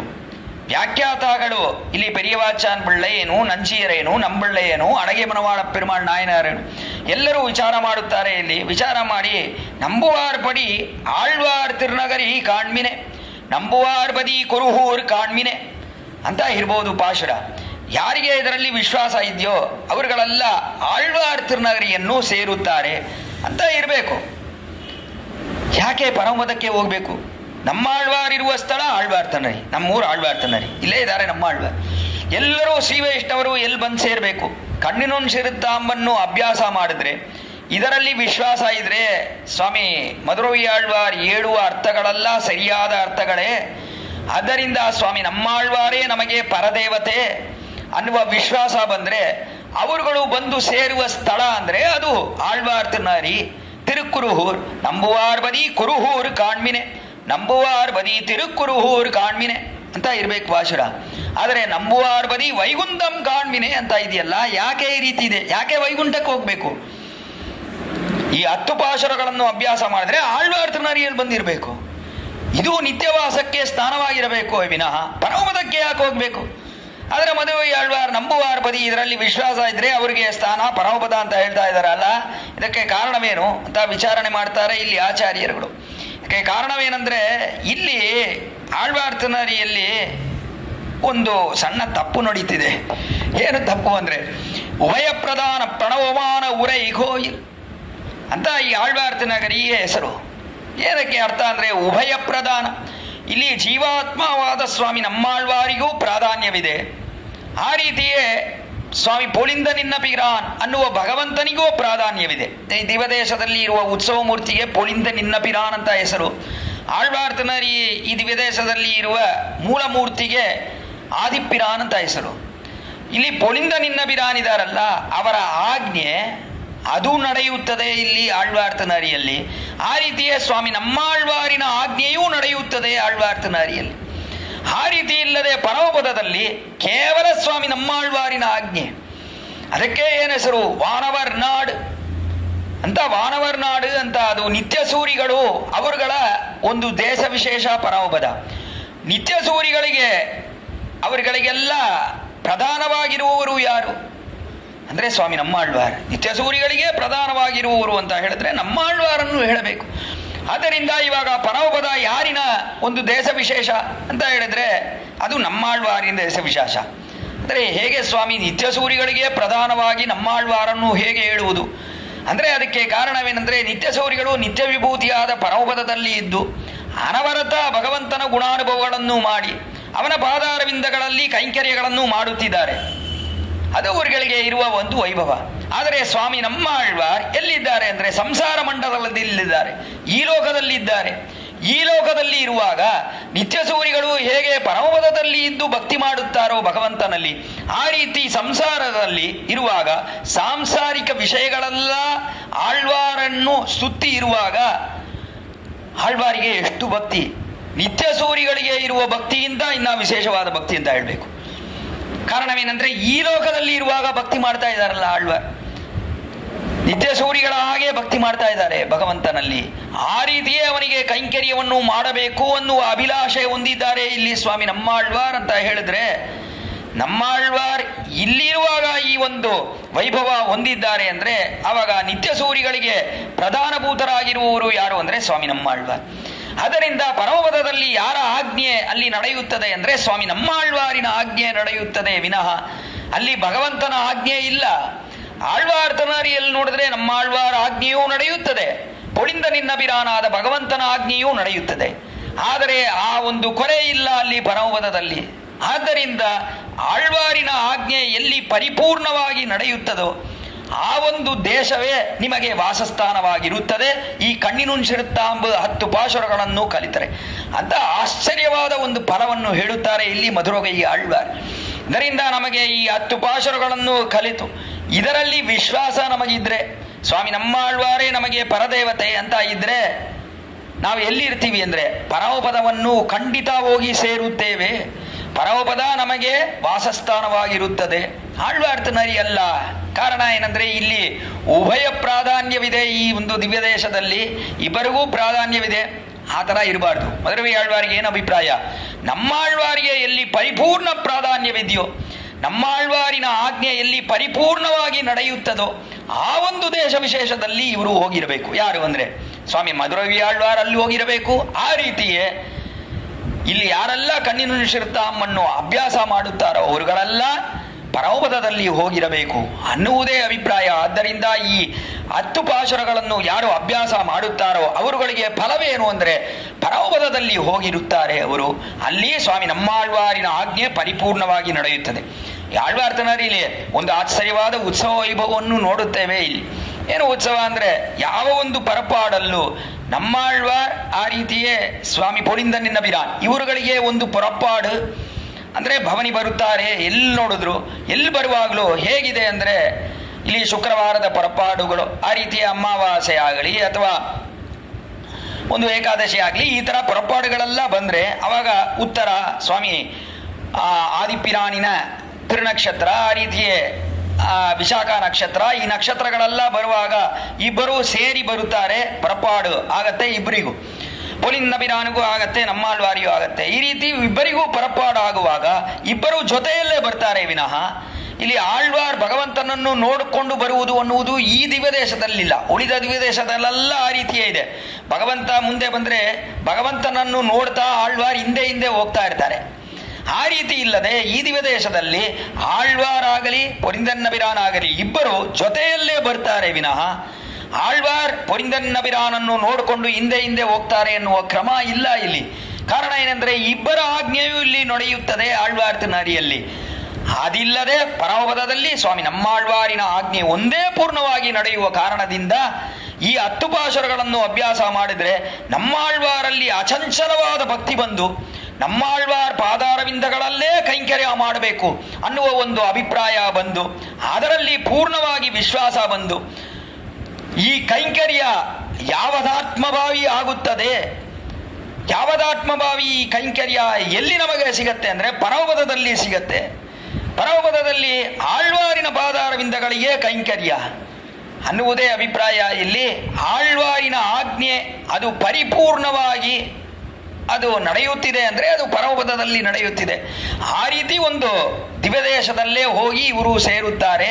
ಈ 10 ಪಾಶುರಗಳನ್ನು ಯಾರು ಕಲಿಯುತ್ತಾರೋ ಅನ್ನುವ ವಿಶೇಷವಾದ ಒಂದು ಫಲಶ್ರುತಿಯನ್ನು ಹೇಳುತ್ತಿದ್ದಾರೆ ಇಲ್ಲಿ ಸ್ವಾಮಿ ಮಧುರಗೈ ಆಳ್ವಾರ್ ಅನ್ಬುದೇ ಅಭಿಪ್ರಾಯ. ಇಲ್ದಿದ್ರೆ ಇನ್ನ ಒಂದು ಅರ್ಥ ವಿಶೇಷವನ್ನು ಹೇಳಿದ್ದಾರೆ ಇಲ್ಲಿ. ಪೆಟ್ರಿ ಅಂತ ಅವರು ಸ್ವಾಮಿ ನಂಬುಳ್ಳೆ ಹೇಳುವ ಆಶ್ಚರ್ಯವಾದ ಅರ್ಥ ಇದು. ಪೆಟ್ರಿ ಅನ್ನುವರು ಹೇಳುವ ಒಂದು ವಿಶೇಷ ಅರ್ಥ ಇಲ್ಲಿದೆ. அன்பந்தன்னை அடைந்தவர்கட்கெல்லாம் அன்பன் தென்குருகூர் நகர் நம்பிக்க அன்பனாய் மதுரகவி சொன்ன சொல் நம்புவார்பதி வைகுந்தம் ಕಾಣ್ಮಿನೆ ಅಂತ ಪರಮಪದಂ ನಂಬುವಾರ್ಪದಿ ವೈಗುಂದಂ ಕಾಣ್ಮಿನೆ ಅಂತ ಈ 10 ಪಾಶುರಗಳನ್ನು ಯಾರು ವಿಶ್ವಸಿಸುತ್ತಾರೋ ಅಂತ ಅವರಿಗೆ ಪರಮಪದ ಅನ್ನುವುದೇ ಇಲ್ಲ. ಯಾವ ದಿವ್ಯ ದೇಶದಲ್ಲಿ ಅವರು ಇದ್ದಾರೆ ಅದೇ ಪರಮಪದ. ನಂಬುವಾರ್ಪದಿ ವೈಗುಂದಂ ಅಂತ ಇದರಲ್ಲಿ ವಿಶ್ವಾಸ ಯಾರು ಕೊಂಡಿದ್ದಾರೋ ಈ 10 ಪಾಶುರಗಳಲ್ಲಿ ಅವರು ಇರುವ ಸ್ಥಳವೇ ವೈಕುಂಠ. ಇನ್ಯಾವುದು ವೈಕುಂಠ ಅನ್ನುವುದಿಲ್ಲ, ಅದೇ ವೈಕುಂಠ. ಅದರಿಂದ ನಾವು ಏನು ಮಾಡಬೇಕು ಅಂದರೆ ನಮ್ಮ ಆಳ್ವಾರಲ್ಲಿ ವಿಶೇಷವಾದ ಭಕ್ತಿ ಕೊಳ್ಳಬೇಕು. ಮಧುರಗೊಯ್ಯ ಆಳ್ವಾರಿನ ಆಶ್ಚರ್ಯವಾದ ಈ ಕಣ್ಣಿನ ಶಿರ್ತಾಂಬು ಇದನ್ನು ನಿತ್ಯಾನುಸಂಧಾನ ಮಾಡಬೇಕು. ಇದು ನಿತ್ಯಾನುಸಂಧಾನ ಗ್ರಂಥ, ಇದು ಎಲ್ಲ ಕಡೆ ನಿತ್ಯಾನುಸಂಧಾನ ಮಾಡುತ್ತಾರೆ ಅನ್ನುವುದಲ್ಲಿ ಯಾವ ಒಂದು ಕೊರೆಯೂ ಇಲ್ಲ. ಅದು ನೋಡಿದ್ರೆ ಆಶ್ಚರ್ಯವನೆಂದರೆ ತಿರುನಾರಾಯಣಪುರದಲ್ಲಿ ಕಣ್ಣಿನ ಶಿರ್ತಾಂಬೆ ತೊಡಕಪಾಶುರವಾಗಿದೆ. ಉಳಿದ ದಿವ್ಯದೇಶಗಳೆಲ್ಲ ತಿರುಪಲ್ಲಾಂಡಿ ಇದ್ರೂ ಕೂಡ ಈ ಆಳ್ವಾರ್ ತಿರುನಾರಿ ಅಲ್ಲೂ ಆ ರೀತಿಯೇ ತಿರುನಾರಾಯಣಪುರದಲ್ಲೂ ಎರಡು ದಿವ್ಯ ದೇಶಗಳಲ್ಲೂ ಕಣ್ಣಿನ ಶಿರ್ತಾಂಬೆ ಪ್ರಾರಂಭ ಪಾಶುರವಾಗಿದೆ. ದಿವ್ಯ ಪ್ರಬಂಧ ಯಾವ ಸೇವಾ ಕಾಲವನ್ನು ಪ್ರಾರಂಭ ಮಾಡಬೇಕು ಅಂದರೂ ಕೂಡ ಕಣ್ಣಿನ ಶಿರ್ತಾಂಬನ್ನು ಹೇಳಿಯೇ ಪ್ರಾರಂಭಿಸುತ್ತಾರೆ ಇಲ್ಲಿ ಶ್ರೀ ವೈಷ್ಣವರು ಅಂತ ನೋಡ್ತೀವಿ. ಅದು ಆಳ್ವಾರ್ ತಿರುನಗರಿಗೂ ಆ ರೀತಿಯೇ ತಿರುನಾರಾಯಣಪುರಕ್ಕೂ ಇರುವ ಒಂದು ಸಾಮ್ಯ. ಅಷ್ಟೊಂದು ವೈಭವ ಇದೆ ಈ ಕಣ್ಣಿನ ಶಿರ್ತಾಂಬಿಗೆ. ಆ ಥರ ಇರುವ ಕಣ್ಣಿನ ಶಿರ್ತಾಂಬಿನ ಕೊನೆಯ ಎರಡು ಪಾಶುರಗಳು ಸಾತುಮರೆ ಪಾಶುರಗಳು. ಈ ಪಾಶುರದಲ್ಲಿ ಕೊನೆಯ ಪಾಶುರ ಅನ್ಬನ್ ತನ್ನೈ ಅடைந்தவர்கட்கெல்லாம் ಅನ್ಬನ್ ಅನ್ನುವ ಪಾಶುರ. ಆ ಪಾಶುರದ ಅರ್ಥ ವಿಶೇಷ. ಅದನ್ನು ಅನುಭವಿಸಿದ ಕಾರಣದಿಂದ ನಮಗೆ ವಾಸಸ್ಥಾನ ಯಾವುದಾಗಿರುತ್ತೆ ಅಂದರೆ, ನಾವು ಇಲ್ಲಿ ಇರುವ ಕಾಲದ ತನಕ ನಾವು ಎಲ್ಲಿದ್ದೇವೋ ಅದೇ ಪರಮಪದ, ಅದೇ ನಮಗೆ ವಾಸಸ್ಥಾನ. ಆ ರೀತಿಯ ಇಲ್ಲಿಂದ ಮೇಲೆ ಪರಮಪದಕ್ಕೆ ಹೋಗುವುದು ನಿಶ್ಚಯ. ಅಲ್ಲಿ ಹೋದರೆ ಅದು ಆಳ್ವಾರಿನ ಕೈಂಕರ್ಯವಾಗಿರುತ್ತೆ ವಿನಃ ಭಗವಂತನಿಗೆ ನೇರವಾಗಿ ಕೈಂಕರ್ಯ ಅನ್ನುವುದಿಲ್ಲ. ಪರಮಪದಕ್ಕೆ ಹೋದರೂ ಕೂಡ ಆಚಾರ್ಯ ಕೈಂಕರ್ಯವೇ ನಮಗೆ ಸಿಗುತ್ತದೆ ವಿನಃ ಪರಮಪದದಲ್ಲೂ ಕೂಡ ನೇರವಾಗಿ ಭಗವಂತನ ಕೈಂಕರ್ಯವಿಲ್ಲ. ಹೇಗೆ ಆಚಾರ್ಯ ಕೈಂಕರ್ಯ ಆಗತ್ತೆ ಅಲ್ಲಿ ಅಂದರೆ, ಆಚಾರ್ಯನು ಭಗವಂತನಿಗೆ ಕೈಂಕರ್ಯ ಮಾಡು ಅಂತ ಹೇಳಿದ್ದಾನೆ. ಆದ್ದರಿಂದ ನಾವು ಭಗವಂತನಿಗೆ ಕೈಂಕರ್ಯ ಮಾಡುತ್ತೇವೆ ಪರಮಪದದಲ್ಲಿ. ಸೂಳ್ದಿರಂದೇತ್ತುವರ್ ಪಲ್ಲಾಂಡು ಅಂತ ಭಗವಂತನಿಗೆ ಯಾವಾಗಲೂ ಸದಾ ಸರ್ವಕಾಲ ಮಂಗಳಾಶಾಸನ ಮಾಡ್ತಾನೇ ಇರ್ತೀವಿ ನಾವು. ಯಾವ ಕೈಂಕರ್ಯ ಮಾಡಿದ್ರೂ ಭಗವಂತನಿಗೆ ಮಂಗಳಾಶಾಸನ ತತ್ಪರತೆಯಿಂದ ಕೈಂಕರ್ಯಗಳನ್ನು ಯಾವಾಗಲೂ ಮಾಡುತ್ತೇವೆ ನಾವು ಪರಮಪದದಲ್ಲಿ. ಮಾಡಿದರೆ ನಮ್ಮ ಆಚಾರ್ಯರು ಅಂದರೆ ಸ್ವಾಮಿ ನಮ್ಮಾಳ್ವ ಅವರಿಗೆ ವಿಶೇಷವಾಗಿ ಒಂದು ಪ್ರೀತಿ ಆಗತ್ತೆ. ಆವಾಗ ಅವರಿಗೆ ಪ್ರೀತಿ ಆದರೆ ಅತ್ತಾನೆ ಆಳ್ವಾರಿಗೆ ಮಾಡುವ ಕೈಂಕರ್ಯ. ಯಾವಾಗಲೂ ಕೈಂಕರ್ಯ ಅಂದರೆ ಏನು? ಭಗವಾನಿಗೆ ಬಾಯೊಳಗೆ ಕೈಂಕರ್ಯ ಅಂದರೆ ಭಗವನ್ ಮುಖೋಲ್ಲಾಸಕರವಾದ ಒಂದು ಕಾರ್ಯ, ಅದು ಕೈಂಕರ್ಯ. ಭಗವಾನಿಗೆ ಮುಖದಲ್ಲಿ ಆನಂದ ಬರಬೇಕು. ಆ ರೀತಿ ನಾವು ಯಾವ ಕಾರ್ಯಗಳನ್ನು ಮಾಡಿದ್ರೂ ಅದು ಕೈಂಕರ್ಯ ಅಂತ ಹೇಳ್ತೀವಿ. ಆ ರೀತಿಯೇ ಆಚಾರ್ಯನಿಗೆ ಆನಂದವಾಗುತ್ತದೆ ಅಂತ ಅಂದರೆ, ನಾವು ಈ ರೀತಿ ಭಗವಂತನಿಗೆ ಕೈಂಕರ್ಯ ಮಾಡುವಾಗ, ಅವನಿಗೆ ಮಂಗಳಾಶಾಸನ ಮಾಡುವಾಗ ಆಚಾರ್ಯ ಸಾರ್ವಭೌಮರಾದ ಸ್ವಾಮಿ ನಮ್ಮಾಳ್ವಾರಿಗೆ ಆನಂದ ಆಗತ್ತೆ. ಅದರಿಂದ ಅವರಿಗೆ ಮಾಡುವ ಕೈಂಕರ್ಯ. ಆ ರೀತಿಯೇ ನಮಗೆ ಯಾರು ಪಂಚಸಂಸ್ಕಾರ ಮಾಡಿದ್ದಾರೋ ಅವರಿಗೆ ಮಾಡುವ ಕೈಂಕರ್ಯ ಅಂತ ಹೇಳಿದ್ರೆ ಅದು ಭಗವಂತನಿಗೆ ಮಾಡುವ ಕೈಂಕರ್ಯದಿಂದ ಅವನಿಗೆ ಆನಂದ ಆಗತ್ತೆ ಆಚಾರ್ಯನಿಗೆ. ಆದ್ದರಿಂದ ಪರಮಪದಕ್ಕೆ ಹೋದ್ರೂ ಕೂಡ ನಾವು ಆಚಾರ್ಯ ಕೈಂಕರ್ಯವನ್ನೇ ಮಾಡುತ್ತೇವೆ ವಿನಃ ಭಗವಂತನ ಕೈಂಕರ್ಯ ಅನ್ನುವುದು ಅದು ಎರಡನೇ ಪಕ್ಷವೇ ಅಲ್ಲೂ ಕೂಡ. ಅದರಿಂದ ಎಲ್ಲಿದ್ರು ಈ ಲೋಕದಲ್ಲಿ ಇದ್ರು ಆಚಾರ್ಯ ಕೈಂಕರ್ಯ, ಆ ರೀತಿಯ ಪರಮಪದಕ್ಕೆ ಹೋದ್ರೂ ಕೂಡ ಆಚಾರ್ಯ ಕೈಂಕರ್ಯವೇ ನಮಗೆ ಪ್ರಾಪ್ಯವಾಗಿದ್ದೇ ವಿನಃ ಬೇರೆ ಯಾವುದು ಪ್ರಾಪ್ಯವಿಲ್ಲ, ಫಲವಿಲ್ಲ ಅನ್ನುವ ಆಶ್ಚರ್ಯವಾದ ಒಂದು ಅರ್ಥವಿಶೇಷವನ್ನು ಹೇಳುವ ದಿವ್ಯ ಪ್ರಬಂಧವೇ ಈ ಕಣ್ಣಿನುಂಚಿರುತ್ತಾಂಬು ಅನ್ನುವ ದಿವ್ಯ ಪ್ರಬಂಧ. ಈ ಕಣ್ಣಿನುಂಚಿರುತ್ತಾಂಬಿನ ಅರ್ಥವಿಶೇಷಗಳನ್ನೆಲ್ಲ ಆಶ್ಚರ್ಯವಾದ ಒಂದು ಅಮೃತೋತ್ಸವದಲ್ಲಿ ಅಮೃತವಾಗಿರುವ ಕಣ್ಣಿನುಂಚಿರುತ್ತಾಂಬಿನ ಅರ್ಥವಿಶೇಷಗಳು ಅದನ್ನು ನಾವು ಅನುಭವಿಸುತ್ತಿದ್ದೇವೆ. ಈ ವರ್ಷ ತುಂಬ ವಿಶೇಷವಾದ ವರ್ಷ ಇದು ಅಮೃತೋತ್ಸವ ಆಗಿರುವ ಒಂದು ವಿಶೇಷವಾದ ವರ್ಷ ಇದು. ಅದು ಜಿ.ಆರ್. ಸ್ವಾಮಿಗಳು, ಇದು ಇದರ ಜಿ.ಆರ್. ಸ್ವಾಮಿಗಳು ಆಶ್ಚರ್ಯವಾಗಿ ತಮ್ಮ ತಿರುಮಲ ನಕ್ಷತ್ರದ ಮಹೋತ್ಸವಕ್ಕೆ ಅನುಗುಣವಾಗಿ ಇಲ್ಲಿ ಎಷ್ಟೋ ಉಪನ್ಯಾಸಗಳು ನಡೆಯಬೇಕು. ವಿಶೇಷ ಅರ್ಥಗಳನ್ನೆಲ್ಲ ವಿದ್ವಾಂಸರು ಹೇಳಬೇಕು. ಅದನ್ನೆಲ್ಲ ಕೇಳಿ ಜೀವಾತ್ಮ ಉಜ್ಜೀವನ ಆಗಬೇಕು ಅನ್ನುವ ಒಂದೇ ಅಭಿಪ್ರಾಯದಿಂದ ಅಮೃತೋತ್ಸವ ಅಂತ ಒಂದು ಆಶ್ಚರ್ಯವಾದ ಈ ವರ್ಷ ಪೂರ್ಣವಾಗಿ ಆ ಅಮೃತವನ್ನೇ ನಾವು ಅನುಭವಿಸಬೇಕು ಅಂತ ನಿಯಮನೆ ಮಾಡಿದ್ದಾರೆ. ಅದಕ್ಕನುಗುಣವಾಗಿ ಈ ಒಂದು ಉಪನ್ಯಾಸ ಮಾಲೆ ಇಲ್ಲಿ. ಆ ಉಪನ್ಯಾಸ ಮಾಲೆಯಲ್ಲಿ ಅಡಿಯನ್ ಒಂದು ಪದಾರ್ಥವೇ ಇಲ್ಲ. ಆ ಥರ ಇರುವ ಅಡಿಯನನ್ನು ಹೇಳಬೇಕು. ಅದು ಕೊನೆಯ ಪಾಶುರಗಳು. ಅದು ಯಾವ ದಿನದಲ್ಲಿ ಅಂದರೆ ಸ್ವಾಮಿ ನಮ್ಮಾಳ್ವಾರಿನ ತಿರುನಕ್ಷತ್ರ ದಿನ ಇವತ್ತು. ವಿಶಾಖ ತಿರುನಕ್ಷತ್ರ ದಿನ ಇವತ್ತು. ಈ ಥರ ಒಂದು ಆಶ್ಚರ್ಯವಾದ ಸುದಿನದಲ್ಲಿ ಸ್ವಾಮಿ ಜಿ.ಆರ್. ಸ್ವಾಮಿ ಅಡಿಯನನ್ನು ನೇಮಿಸಿದ್ರು ಅಂತ ಹೇಳಿದ್ರೆ ಏನು ಕೃಪೆ ಅಡಿಯನಲ್ಲಿ, ಎಷ್ಟೊಂದು ಕೃಪೆ ಸ್ವಾಮಿಗೆ. ಪಯನನ್ನ ಹಿಲಂ ಪಾಂಗಲ್ಲರ ಹಿಲಂ ಚಯಲ್ನನ್ನ ತಿರುತ್ತಿಪ್ಪಣಿಗೊಳ್ಳುವ ಅಂತ ಅದನ್ನು ಮಾಡುವವರು ಯಾರು ಅಂದರೆ ನಮ್ಮ ಜಿ.ಆರ್. ಸ್ವಾಮಿ. ಪಯನನ್ರಾಯಿಲಂ, ಅವರಿಗೆ ಏನು ಪಯನ್, ಏನು ಪ್ರಯೋಜನ, ಏನು ಪ್ರಯೋಜನವಿಲ್ಲ. ಅಡಿಯೇನು ಹೇಳುವುದರಿಂದ ಅವರಿಗೆ ಏನು ಪ್ರಯೋಜನ, ಏನು ಪ್ರಯೋಜನವಿಲ್ಲ. ಎಷ್ಟೋ ವಿದ್ವಾಂಸರು ಇದ್ದಾರೆ. ವಿದ್ವಾಂಸರೆಲ್ಲ ಇರುವಾಗ ಅಡಿಯೇನನ್ನು ಹೇಳಬೇಕು ಅಂತ ನಿಯಮಿಸಿದ್ರಲ್ಲ ಸ್ವಾಮಿ. ಎಷ್ಟೊಂದು ಕೃಪೆ, ಏನು ಕೃಪೆ! ಇದರಿಂದ ಅವರಿಗೇನು ಪ್ರಯೋಜನ, ಏನು ಪ್ರಯೋಜನವಿಲ್ಲ. ಅಡಿಯನಿಗೆ ಏನು ಯೋಗ್ಯತೆ ಇದೆ? ಪಾಂಗಲ್ಲರಾಹಿರು ಅಡಿಯನಿಗೆ ಏನು ಯೋಗ್ಯತೆ ಇದೆ ಈ ಪಾಶುರವನ್ನು ಹೇಳುವುದಕ್ಕೆ? 2 ಪಾಶುರವನ್ನು ಹೇಳುವುದಕ್ಕೆ ಯಾವ ಯೋಗ್ಯತೆಯೂ ಇಲ್ಲ ಅಡಿಯನಿಗೆ. ಸ್ವತಃ ಅಡಿಯನನ್ನು ತಗೊಂಡು ನೋಡಿದ್ರೆ ಯಾವ ಯೋಗ್ಯತೆಯೂ ಇಲ್ಲ. ಒಂದೇ ಒಂದು ಹೇಳಬೇಕು ಅಂದರೆ ಅಡಿಯನುடைய ತಿರುತಾಪನ, ಅಡಿಯನುடைய ಪಿತಾವಾದವರು ಅವರ ಪಾದಾರವಿಂದಗಳನ್ನು ಆಶ್ರಯಿಸಿದ್ದೆ ಅನ್ನುವುದು ಒಂದನ್ನು ಹೇಳಬಹುದು. ಆದರೆ ಅದು ನಿಷ್ಪ್ರಯೋಜಕ ಅಂತ ಹೇಳುವಂತೆ ಅಷ್ಟೊಂದು ಪಾಪಿಷ್ಟನಾಗಿರುವ ಅಡಿಯನಲ್ಲಿ ಎಷ್ಟೊಂದು ಪ್ರೀತಿ ಸ್ವಾಮಿಗೆ. ಆ ಪ್ರೀತಿ ವಿಶೇಷದಿಂದ ಅಡಿಯನನ್ನು ಹೇಳಬೇಕು ಅಂತ ನೇಮಿಸಿದ್ರಲ್ಲ. ಎಷ್ಟೊಂದು ಕೃಪೆ, ಎಷ್ಟೊಂದು ಕೃಪೆ ಸ್ವಾಮಿಗೆ. ಪಾಂಗಲ್ಲರ ಇಲುಮ್ಮಂತ ಅಡಿಯನಿಗೆ ಯಾವ ಯೋಗ್ಯತೆಯೂ ಇಲ್ಲ. ಆ ರೀತಿ ಇರುವಾಗಲೂ ಕೂಡ ಅದೇನನ್ನು ಹೇಳಬೇಕು ಅಂತ ನೇಮಿಸಿದ್ದಾರೆ. ಶಯಲ್ ನನ್ರಾಹ ತಿರುತ್ತಿಪ್ಪಣಿಗೊಳ್ಳುವ, ಅಡಿಯೇನಿನ ಕಾರ್ಯಗಳೆಲ್ಲ ಚೆನ್ನಾಗಿ ಆಗಬೇಕು ಅಂತ ಎಷ್ಟು ಅಡಿಯನನ್ನು ಶಿಕ್ಷಿಸಿ ಕನ್ನಡದಲ್ಲಿ ಉಪನ್ಯಾಸ ಹೇಳಬೇಕು ಅಂತ ಸ್ವಾಮಿಯನ ನಿಯಮನ. ಆ ನಿಯಮನಾನುಗುಣವಾಗಿ ಇಲ್ಲಿ ಹೇಳುತ್ತಿದ್ದೇನೆ, ಎಷ್ಟೋ ವರ್ಷಗಳಿಂದ ಹೇಳುತ್ತಿದ್ದೇನೆ. ಅದಕ್ಕೆಲ್ಲ ಮೂಲ ಕಾರಣ ಸ್ವಾಮಿ. ಅದನ್ನೆಲ್ಲ ಎಷ್ಟೋ ಆ ಕೊರೆಗಳು, ಆ ಉಪನ್ಯಾಸಗಳಲ್ಲಿ ಎಷ್ಟೋ ಕೊರೆಗಳಿರಬಹುದು. ಆ ಥರ ಕೊರೆಗಳಿದ್ರೆ ಅದನ್ನೆಲ್ಲ ಶಿಕ್ಷಿಸಿ ಎಷ್ಟು ಕೃಪೆಯಿಂದ ಇದ್ದಾರೆ ಸ್ವಾಮಿ. ಆದ್ದರಿಂದ ಸ್ವಾಮಿಯೇ ಕುರುಹೂರ್ ನಂಬಿ ಅಂತ ಹೇಳ್ಬೋದು. ಅಷ್ಟೊಂದು ಕೃಪೆ ಸ್ವಾಮಿ ಇದೆ ಅಡಿಯೇನಲ್ಲಿ. ಆ ಸ್ವಾಮಿ ಅಮೃತ ಉತ್ಸವದಲ್ಲಿ ಅಡಿಯೇನನ್ನು ಹೇಳಬೇಕು ಅಂತ ನಿಯಮಿಸಿದ ಸ್ವಾಮಿಗೆ ಪ್ರತ್ಯುಪಕಾರ ಏನು ಮಾಡುವುದು? ಮುಯಲ್ ಇನ್ನೇನ್ ಉಂದನ್ ಮೊಯ್ಗಳರ್ ಕಣ್ಬಯೇ ಅಷ್ಟೇ ಹೇಳ್ಬೋದು, ಬೇರೆ ಏನಿಲ್ಲ. ಪ್ರಯತ್ನ ಮಾಡ್ತಾ ಇರ್ಬೋದು. ಅಡಿಯೇನ್ ಆತ್ಮಭಾವಿ, ಅಡಿಯೇನ್ ಆತ್ಮ ಇರುವ ತನಕ ಸ್ವಾಮಿಗೆ ಏನು ಮಾಡುವುದು, ಪ್ರತ್ಯುಪಕಾರ ಏನು ಮಾಡುವುದು, ಮಾಡಬಹುದು ಅಂತ ಯೋಚನೆ ಮಾಡ್ತಾನೇ ಇರಬಹುದೇ ವಿನಃ ಅವರಿಗೆ ಸದೃಶವಾಗಿ ಪ್ರತ್ಯುಪಕಾರ ಮಾಡುವುದು ಅನ್ನುವುದು ಅದು ಅಸಾಧ್ಯ. ಒಂದೇ ಒಂದು ಮಾಡಬಹುದು ಅಂದರೆ ಸ್ವಾಮಿಯ ಪಾದಾರವಿಂದಗಳಿಗೆ ಮಂಗಳಾಶಾಸನ ಮಾಡಬಹುದು. ಅದು ಒಂದೇ ಒಂದು ಮಾಡಬಹುದೇ ವಿನಃ ಬೇರೆ ಏನು ಮಾಡುವುದು ಅಸಾಧ್ಯವೇ.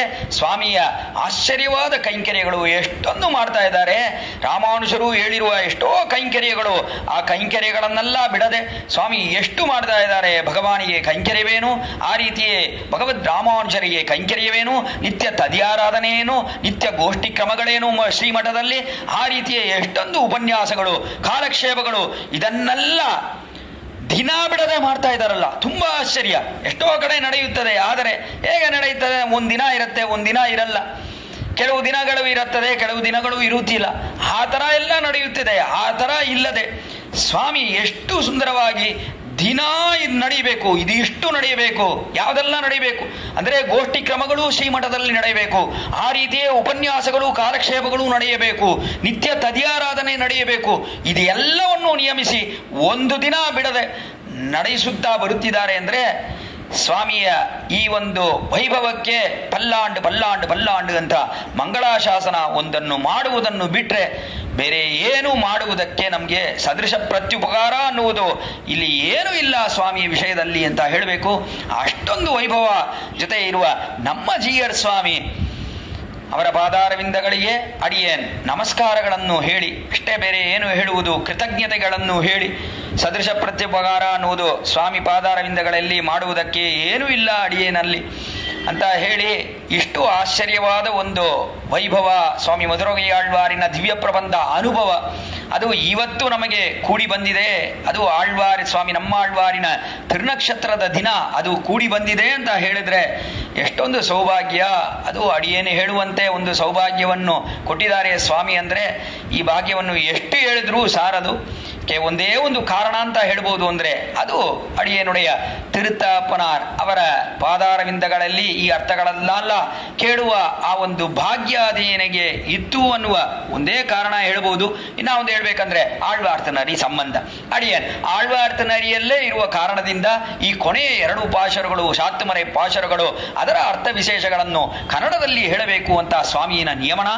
ಆ ನಿಯಮನಾನುಗುಣವಾಗಿ ಈ ಅಮೃತೋತ್ಸವ ಒಂದು ವೈಭವದಲ್ಲಿ ಅಡಿಯೇನು ಇಲ್ಲಿ ವಿಣ್ಣಪ್ಪಿಸಿದೆ.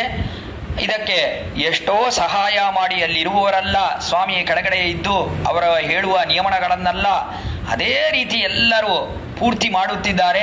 ಅವರುಗಳಿಗೆ ಅಡಿಯೇನ್ ತಲೆಯೆಲ್ಲಾಲ್ ಕೈಮಾರಿಲೇನೆ ಅನ್ನುವ ಕೃತಜ್ಞತೆಗಳನ್ನು ಹೇಳಿ, ಅಡಿಯೋಮೋಡುಂ ಇನ್ನೋಡುಂ ಪಿರಿವಿನ್ನಿ 1000 ಪಲ್ಲಾಂಡು ಅಂತ ಅನುಸಂಧಾನ ಮಾಡಿ, ಇನ್ನ ಎಷ್ಟೋ ಉಪನ್ಯಾಸಗಳು ಅದನ್ನು ಅಡಿಯೇನು ಹೇಳಬೇಕು, ಸ್ವಾಮಿಯು ನಿಯಮನ ಮಾಡಬೇಕು ಅನ್ನುವ ಪ್ರಾರ್ಥನೆಯ ಜೊತೆ ಇಲ್ಲಿ ಮಧುರಗವಿಯಾಳ್ವಾರ್ ತಿರುವಡಿಗಳೇ ತಂಚಂ ಅಂತ ಇಡಬೇಕು. ಸ್ವಾಮಿ ನಮ್ಮಾಳ್ವಾರಿನ ಶಿಷ್ಯರು ಆ ಪಾದಾರವಿಂದಗಳಾದ ಸ್ವಾಮಿ ಮಧುರಗವಿಯಾಳ್ವಾರ್ ಅವರ ಒಂದು ಪಾದಾರವಿಂದಗಳಲ್ಲೇ ನಾವು ಯಾವಾಗಲೂ ಅಚಂಚಲವಾದ ಭಕ್ತಿ ಹೊಂದಿರಬೇಕು ಅಂತ ಎಲ್ಲರಲ್ಲೂ ಪ್ರಾರ್ಥನೆ ಮಾಡಿ, ಅಡಿಯೇನು ಹೇಳಿರುವ ಈ ಉಪನ್ಯಾಸಗಳಲ್ಲಿ ಎಷ್ಟೋ ಕೊರೆಗಳಿರುತ್ತದೆ, ಆ ಕೊರೆಗಳನ್ನೆಲ್ಲ ಕ್ಷಮಿಸಬೇಕು ಅಂತ ಅಡಿಯಾರಲ್ಲೂ ಸ್ವಾಮಿಯಲ್ಲೂ ಪ್ರಾರ್ಥನೆ ಮಾಡಿ ನಿಲ್ಲಿಸುತ್ತೇನೆ. ಕ್ಷಮಿಸಬೇಕು. ಶ್ರೀಮತ್ತೇ ವಿಷ್ಣು பயனன்னாகிலும் பாங்கல்லராகிலும் செயல்நன்னாக திருத்திப்பணிகொள்வான் குயில் நின்னார் பொழில் சூழ் குருகூர் நம்பி முயல்கின்னேன் உந்தன் மொய்களற் கண்பையே பயனன்னாகிலும் பாங்கல்லராகிலும் செயல் நன்னாக திருத்திப்பணிகொள்வான் குயில் நின்னார் பொழில் சூழ் குருகூர் நம்பி முயல்கின்னேன் உந்தன் மொய்களற் கண்பையே அன்பன் தன்னை அடைந்தவர்கட்கெல்லாம் அன்பன் தென்குருகூர் நகர் நம்பிக்கு அன்பனாய் மதுரகவி சொன்ன சொல் நம்புவார்பதி வைகுந்தம் காண்மினே அன்பன் தன்னை அடைந்தவர்கட்கெல்லாம் அன்பன் தென்குருகூர் நகர் நம்பிக்கு அன்பனாய் மதுரகவி சொன்ன சொல் நம்புவார்பதி வைகுந்தம் காண்மினே. ஆழ்வார் திருவடிகளே சரணம். மதுரகவி ஆழ்வார் திருவடிகளே சரணம். எம்பெருமானார் திருவடிகளே சரணம். ஜீயர் திருவடிகளே சரணம். ஸ்ரீமத்தே விஷ்ணுத்தாரிய மனோநந்தன ஹேதவே நந்தநந்தன சுந்தரியை கோதாயை நித்யமங்கலம். ஸ்ரீநகரியாம் மகாபுரியாம் தாம்பரபர்ணுத்தரே தடே ஸ்ரீதிந்திரணி மூலதாம்னே ஷடகோபாய மங்களம். ஸ்ரீமதே ரம்யஜாமாத்ரி முனீந்திராய மகாத்மனே ஸ்ரீரங்கவாசினே பூயாது நித்யஸ்ரீ நித்யமங்கலம்.